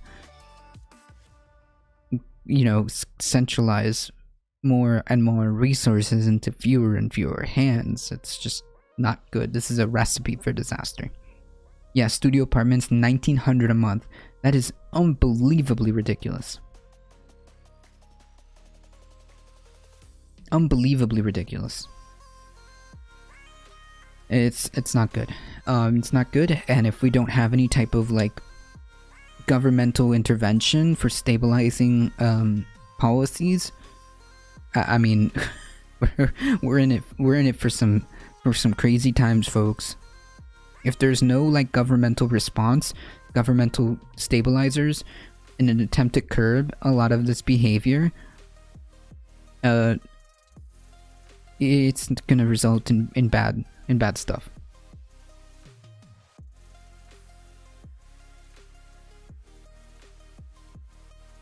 Since becoming president, so let's just take a quick, like, dabble here. Has now canceled 3 billion student loans. So I think, like, the TLDR, yeah, but that's because of socialism. True. I think that the TLDR here is to reinforce the fact that it is quite possible for him to do this, but has made a milquetoast around the edges kind of policy. Jeez, I keep getting these Magic the Gathering advertising. It knows I want magic. this is to illustrate, like, because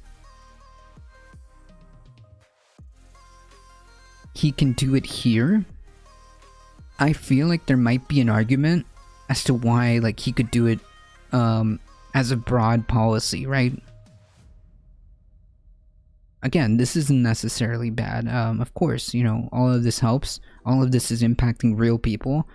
You know, 72,000 here, 41,000 here, a million here, 18,000 here. Sure, this is good. I'm not gonna deny that. But I feel like if this is the capabilities that you have, then shouldn't you make it like as across the board? I mean, if you already have this ability, shouldn't you act on it? I don't know. Just putting that out there. If you and again, I'm not gonna knock this. This is good. You know, a lot of people are being really affected by this. But I have to, excuse the framing, but I have to beg the question. I mean, I have to beg the question.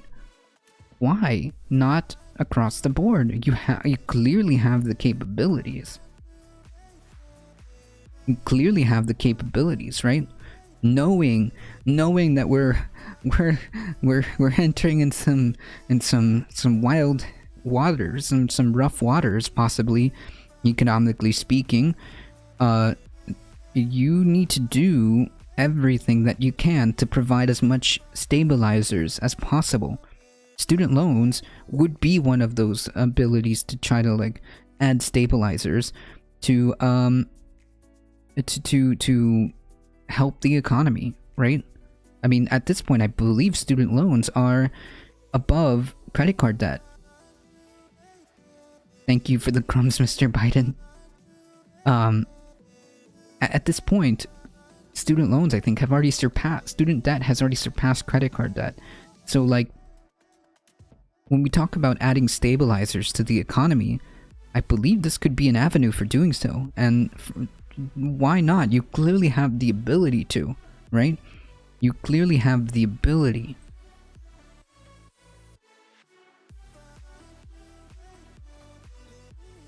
And again, I'm not going to really knock the I'm not going to knock the fact that he did, you know, he did affect these people, you know, but begs the question, you know, where's,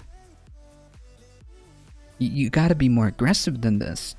When we talk about like trying to like turn the ship around in terms of like the economic doom for the impending economic doom, you gotta throw everything you can at it, right? You gotta throw everything you can at it. Student debt relief would be one stabilizer you can deploy. I don't know why you wouldn't.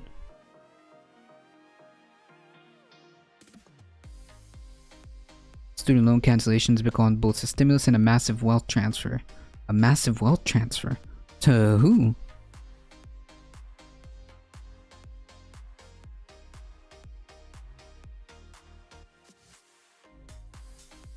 I hate the fact that this like keeps track of all my stuff because it knows that I play a lot of artifact cards. So like all of these on your right hand side, most of these have to do with artifacts.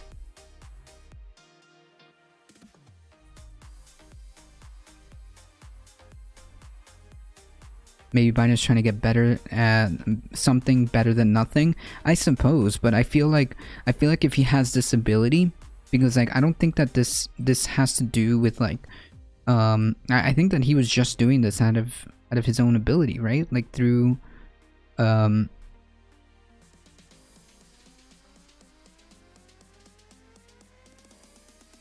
think he's doing this through his own volition, right? Hold on, before I start talking crap, give me a second.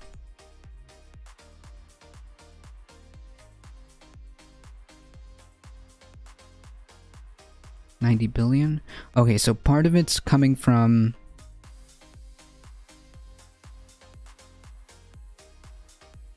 Part of it's coming from that massive CARES Act, but I'm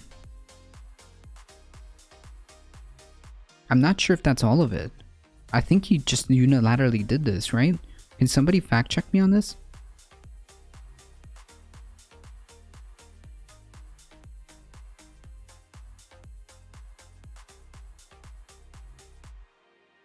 or at least this is him instructing his like education cabinet person. I don't know exactly how he's enacting this.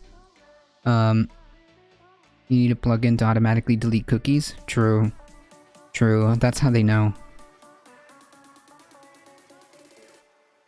The U.S. Department of Education delivers a legal map. Well, oh, okay, here we are. But what about wide-scale student loan cancellation? It's still a possibility, and there will be more clarity once the U.S. Department of Education delivers that legal memo to Biden that will evaluate Biden's authority as president to cancel student loan, that without further congressional authorization. Okay, I see.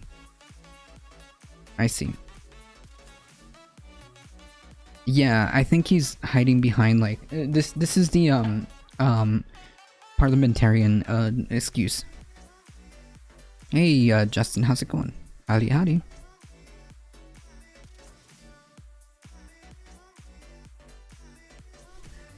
That being said, there are several reasons as to why Biden won't enact wide-scale student loan cancellation. Today's announcement is another reminder that student loan cancellation is here to stay, but it might look different than the student loan forgiveness, which many students' loan borrowers are hoping for. Yeah, I don't know. I think, like, again, I'm not gonna knock the fact that, like, he did impact these people, right? He did impact all of these people, but I feel like if you can already do this, why not be, like, aggressive with this? Why not be aggressive with this, considering it will be undoubtedly much needed. Right. Memo. Undoubtedly something can be done, right? And undoubtedly this will impact the economy in some way, shape, or form, and I generally think that it might actually equate to, like, another stimulus. I don't know. I feel like if he's able to do this, then he's able to do more.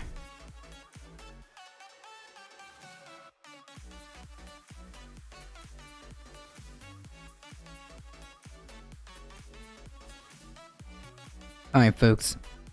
Since I'm on that tip of me being recently completely vaccinated, some states are making great strides in vaccinating their residents, but the ones that are not may soon be contending with a more transmissible variant. In other words, those that feel like that vaccination isn't for them, you are literally making this a more and more possible endemic problem that we'll have to deal with. About 45.1% of the population is fully vaccinated, so we still got, it's already June, and we still got a heck of a long way to go. Is fully vaccinated against COVID. CDC data showed in 16 states and Washington DC that proportion is up to half. But some states like Alabama, Arkansas, Louisiana, Mississippi, Tennessee, and Wyoming have fully vaccinated less than 35% of residents. And what exactly do you think is going to happen in these states? More than 500 days and 600,000 deaths since the first person of the US was reported to have died from COVID, experts have upheld vaccines as the key to reopening the country safely and containing the variants, many of which are more transmissible. That is the whole point of vaccination, right? That's literally one of the whole points of it. Like, you know, our very, very, very smart, very big brain friend Rand Paul said, oh, well, people who have already had COVID don't need to take the vaccine. Yeah, first of all, their natural immunity only lasts for so long. Second of all, their natural immunity is to that variant. You absolute buffoon. The Delta variant, which is believed to be more transmissible and cause more severe disease, could cause an upsurge in infections, but the levels will vary depending on the rates of vaccination in each area, of course. The former commissioner of the USDA, Scott Lieb, said on CBS.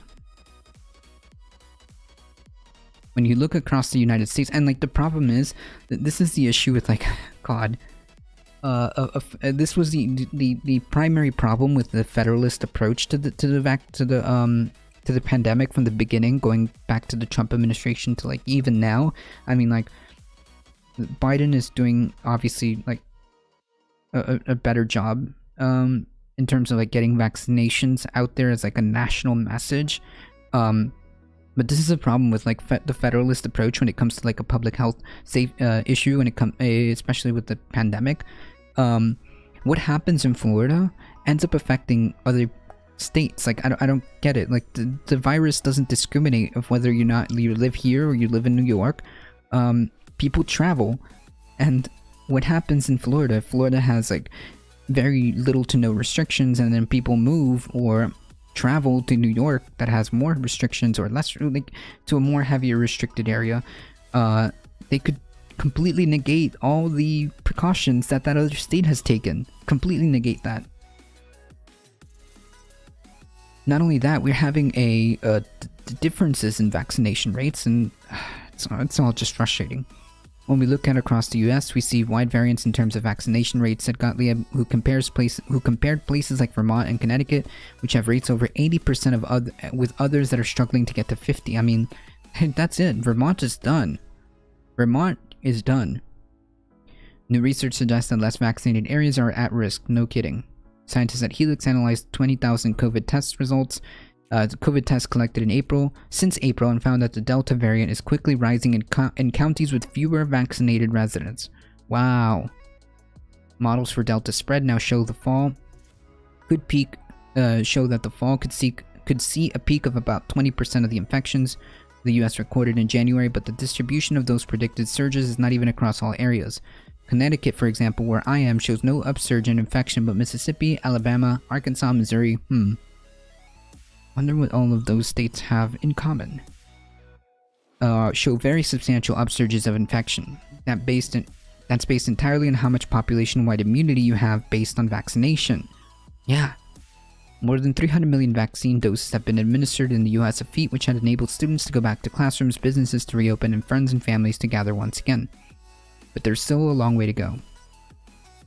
We certainly have to acknowledge that we have come a long way and we're out of the worst of it. We're not going to see massive surges.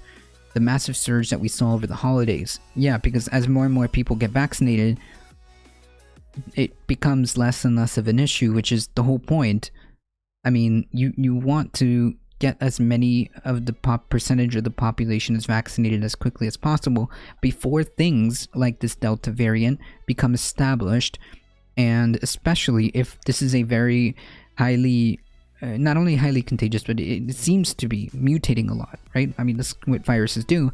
We need to get rid of this thing before it mutates to the point where we may not have success with vaccinations, right?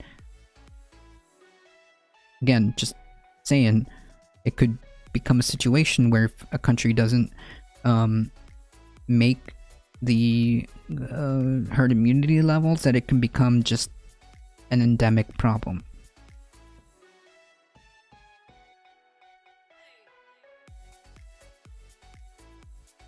The problem is, though, we should really look at numbers for each community for each community instead of looking at the US as a whole, because while the US as a whole is doing much better, there are pockets of the country that have very high vaccination rates, and we also have pockets of the country that are actually undergoing massive surges right now, where their hospitals are getting full again. Yeah. That's a problem. The US has been focused on getting vaccines and mass vaccination sites, but now it's the time to rethink the way doses are made accessible.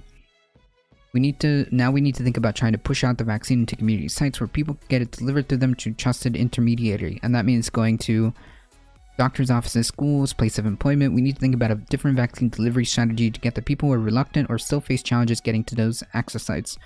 And that being said, when I went to get my second dose, down the street there's a drive-through vaccination site. Literally drive-through.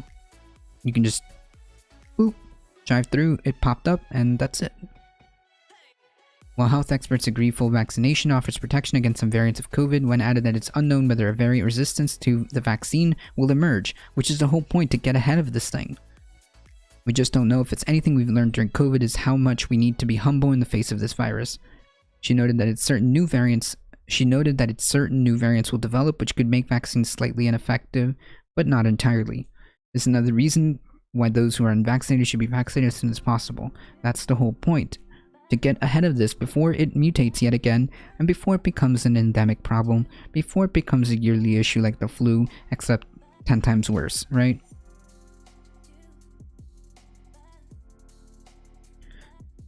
TLDR, vaccinations have been shown as the best way for the US to get ahead of the variants. A recent study by Public Health England found that 2 doses of a COVID vaccine are highly effective against hospitalization caused by the Delta variant, which is a new variant of concern. The study found that Pfizer biotech vaccine is 96% against hospitalization after 2 doses. Not only that, there have been studies showing that actually our immunity after the second dose seems to be longer than originally thought. So the whole idea of like even the whole idea of booster shots are still up in the air. But the point being is, so far we still have the capability of fighting this thing with these vaccines. So why not get ahead before it mutates yet again? And instead of 96, it'll be less and less effective, and we don't want that. That's the TLDR. Texas, where everything is big. Everything is bigger in Texas, including incompetence. Texas power companies are remotely raising temperatures on resident smart thermostats. Hey guys. You want some really creepy stuff?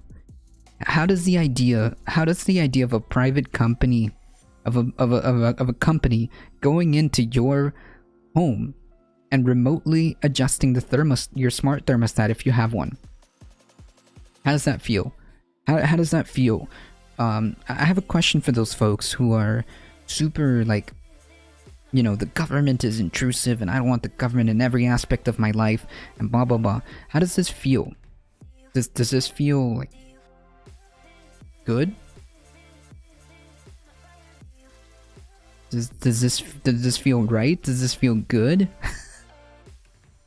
It sounds to me like private companies should have absolutely zero bearing on this, which is a whole other issue as to why a power grid, something that is necessary to live, it's part of your living conditions, privatized.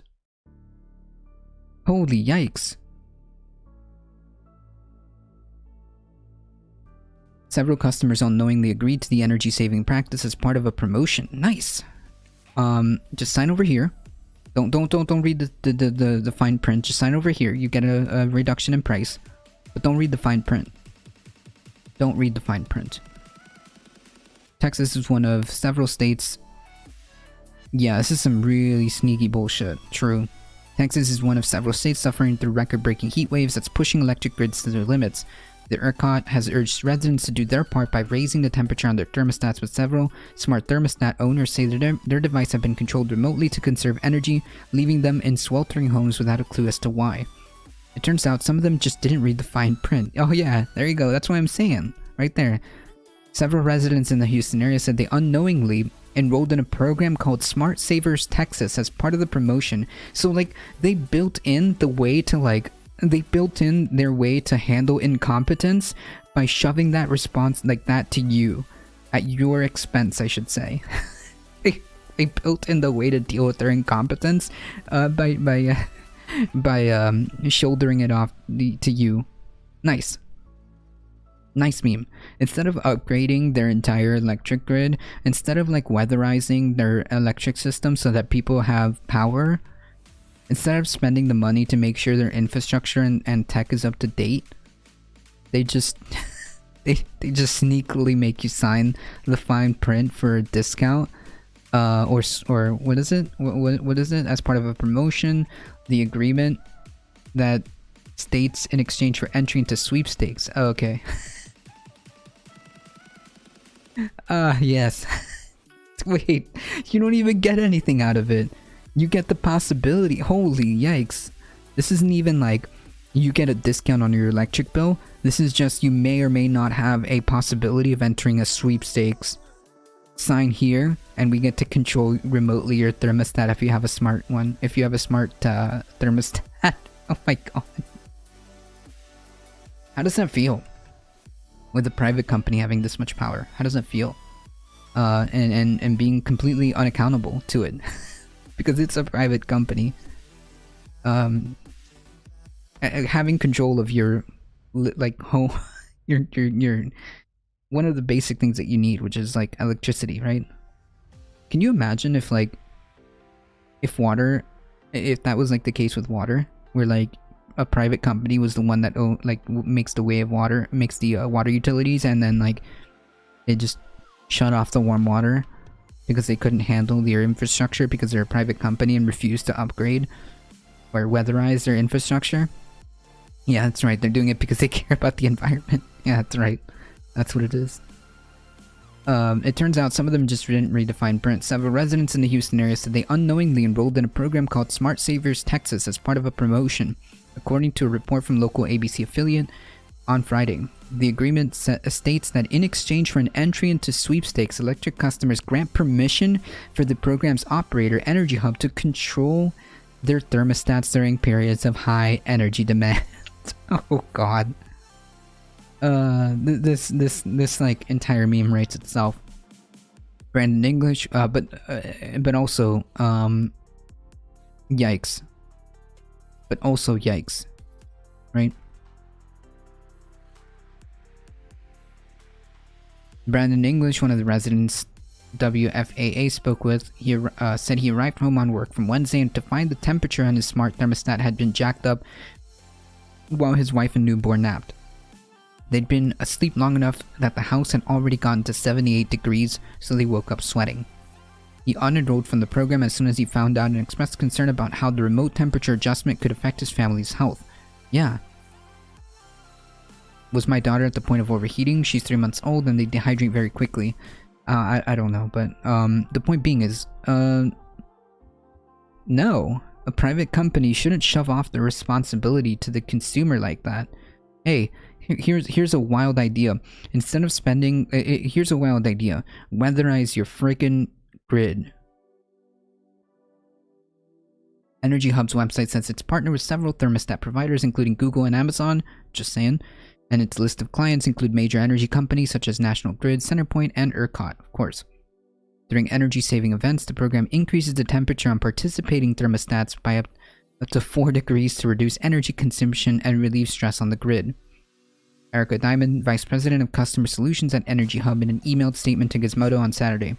She added that customers typically receive an offer to join the program from their energy provider or the manufacturer of the thermostat and can opt out at any time. Yeah, but how do you know these things? If it's like snuck in some like fine print and it's not explicit as to what you're giving permissions to, like this is the problem with like this is the exact same criticism for like social media and how they like have your data and you don't really know what goes on back there. You just check EULA or check I agree and that's it.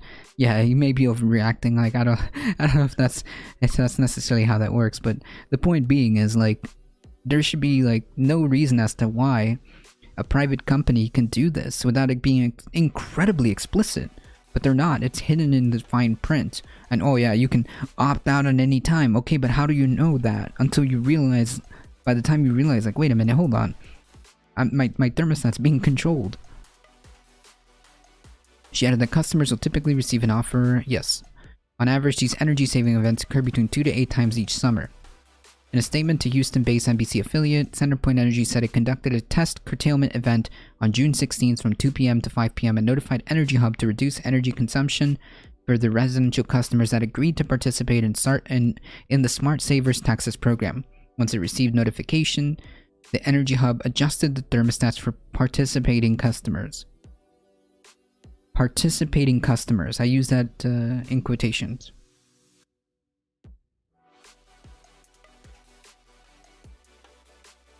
So yeah, just saying, like for all the people who are like incredibly incredibly like suspect about Uberment.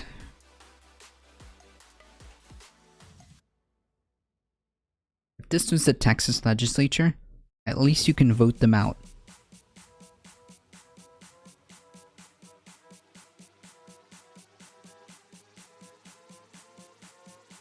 Sanders won't back infrastructure deal with more gas taxes and electric vehicle fees.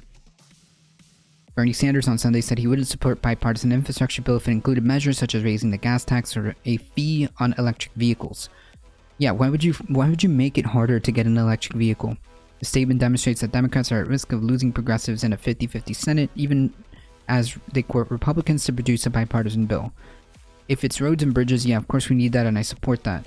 If it's regressive taxation, you know, raising the gas tax or a fee on electric vehicles or the privatization of infrastructure, no, I would not support it. But we don't have the details right now. Yeah, like, we already see what privatization of infrastructure does. That's a big no. And also, I think that they should really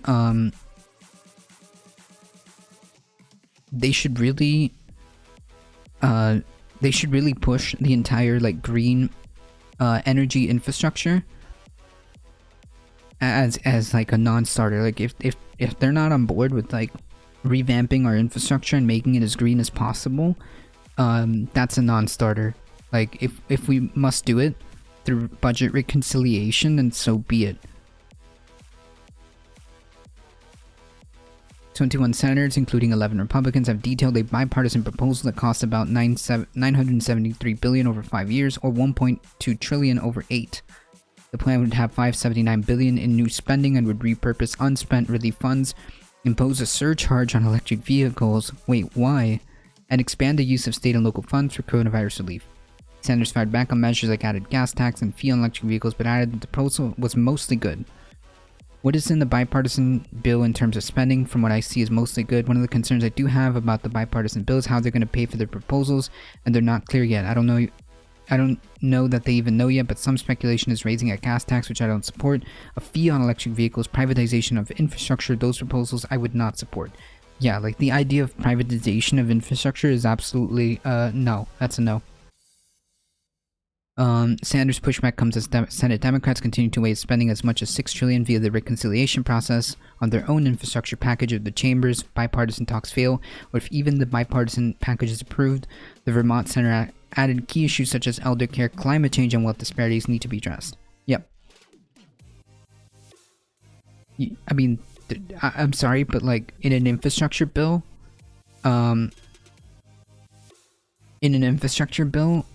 this green energy,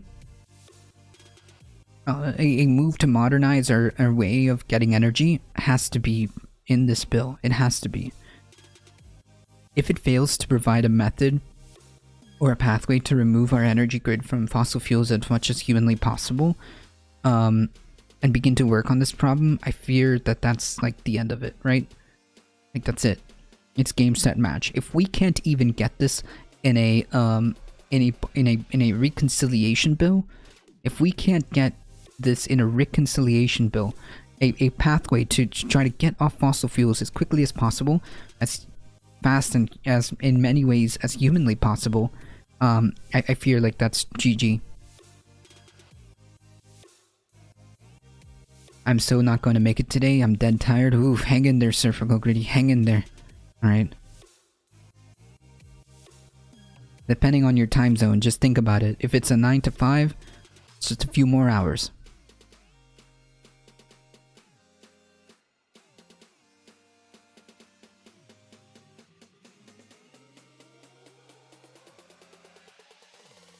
It's not about infrastructure, it's about a $6 trillion grab of progressive priorities. Said Portman on Meet the Press. Ours is about a core infrastructure and it is paid for. Yeah, how? And second of all, if you mean like setting, like, you know, shoving this off to the private sector, I don't know about that. And like core infrastructure is needed, but obviously, I mean, like, it's definitely needed. However, I feel like this green energy proponents of it, and also this is like basically effectively working as a jobs guarantee to build these new green energy systems. It has to be there. There's no way that this needs to pass without it. If it does, if it passes without this, even as a budget reconciliation, even as using the budget reconciliation, and there's nothing mentioned about attempting to get rid of or come off fossil fuels, then that's GG.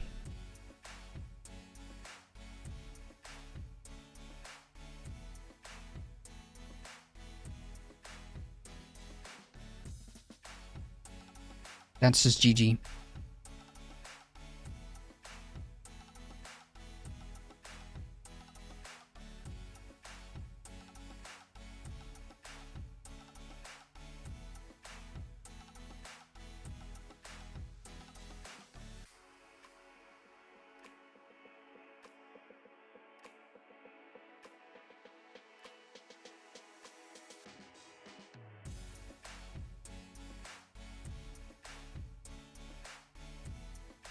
Riverside, okay, hold on. The pandemic has pushed out more than 250 public health officials out the door. Riverside, California was one of the first counties in the country to face COVID-19 when repatriated citizens were quarantined at March Air Reserve Base in January 29th of 2020. Seeing how things quickly moved in China, then Riverside County Health Officer Dr. Cameron Kaiser knew he had to act fast. From what we saw what's going on in China at the time, it could potentially be very big. In April of 2020, Kaiser took actions more protective of the state health orders, including prohibited gatherings of people from distant households in the county, as well as an order for people to mask up in public. He knew none of this would be easy, but he didn't expect a backlash.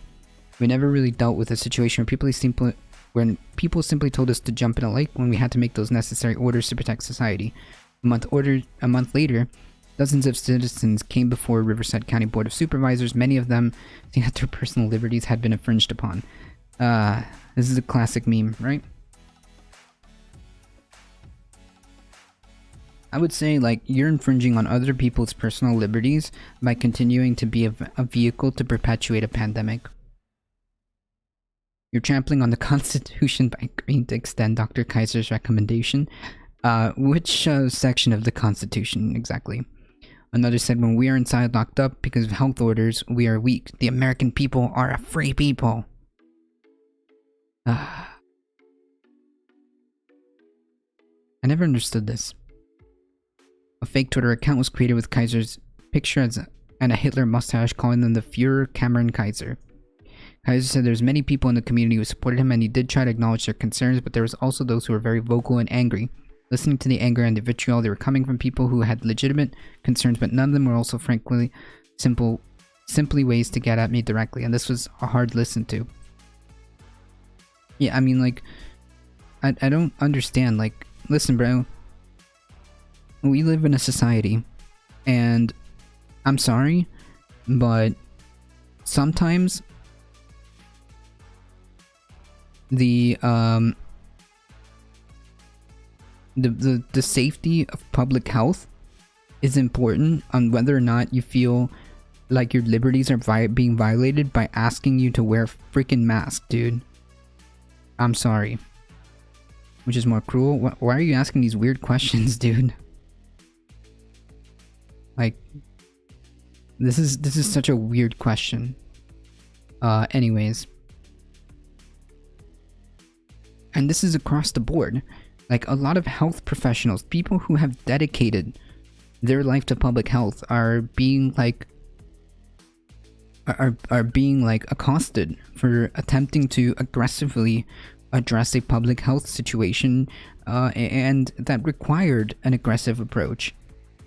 And instead, all you do is like argue about like my personal freedoms. Like, well, I'm pretty sure you're not gonna feel so free when you're stuck to a ventilator or stuck with long COVID.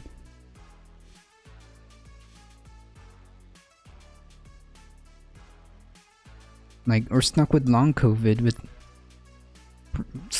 possibly permanent health issues, even if you, even if you didn't pass away, even if you were asymptomatic. There's a lot of people suffering from long COVID. Like, this is absolutely unprecedented, the way some people are reacting to like basic public health.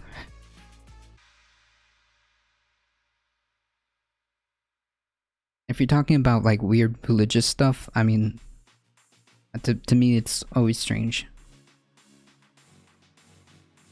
Right, very strange behavior. So, I mean, weird thought process. But anyways, the point being is, I don't understand how like this has become a center point of debate, right? this has become a center point of debate where we have to talk about objective facts, right? Of like how to address public health issues.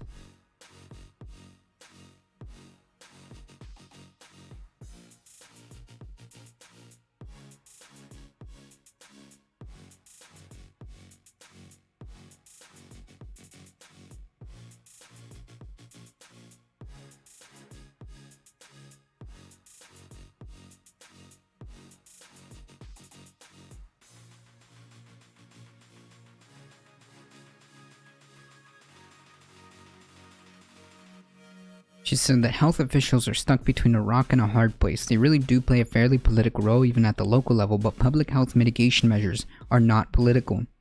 Those are real and they're intended to keep people safe. Like, yeah, I mean, that's literally your job as a public person, right? You're put in charge at the you know, in a political sense, to keep public health. That's it.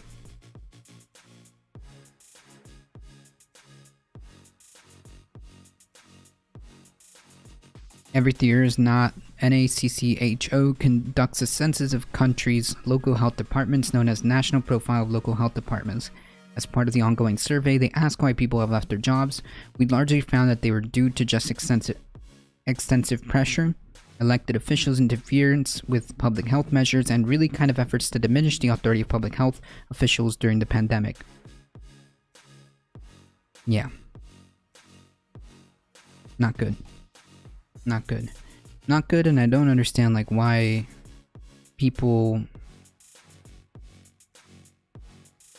are making this such a why people are making such a unnecessary debate about whether or not, like, I don't know, a vaccine works or a mask works or social distancing works during a pandemic. It is absolutely ridiculous.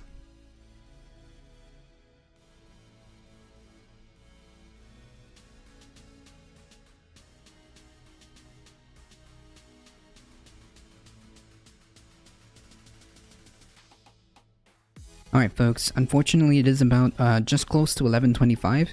I do have to start heading out. I appreciate all of you guys being here. You guys are what makes this channel grow. If you guys enjoy the content, make sure you hit that follow button.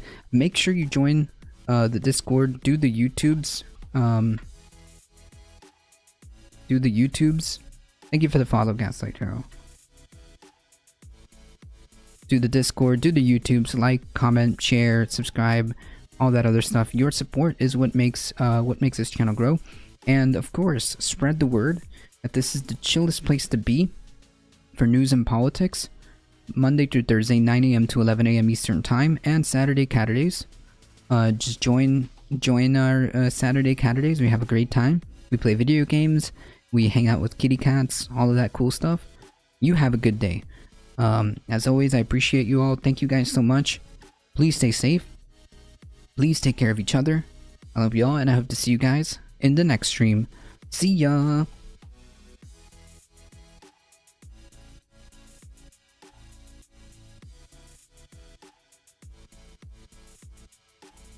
Alright, let's hang out with Terra Supernova. I haven't been able to raid them in quite some time. See ya, Memius. Thank you for hanging out. Alright, folks. We're heading out in 5, 4, 3, 2, 1. Here we go.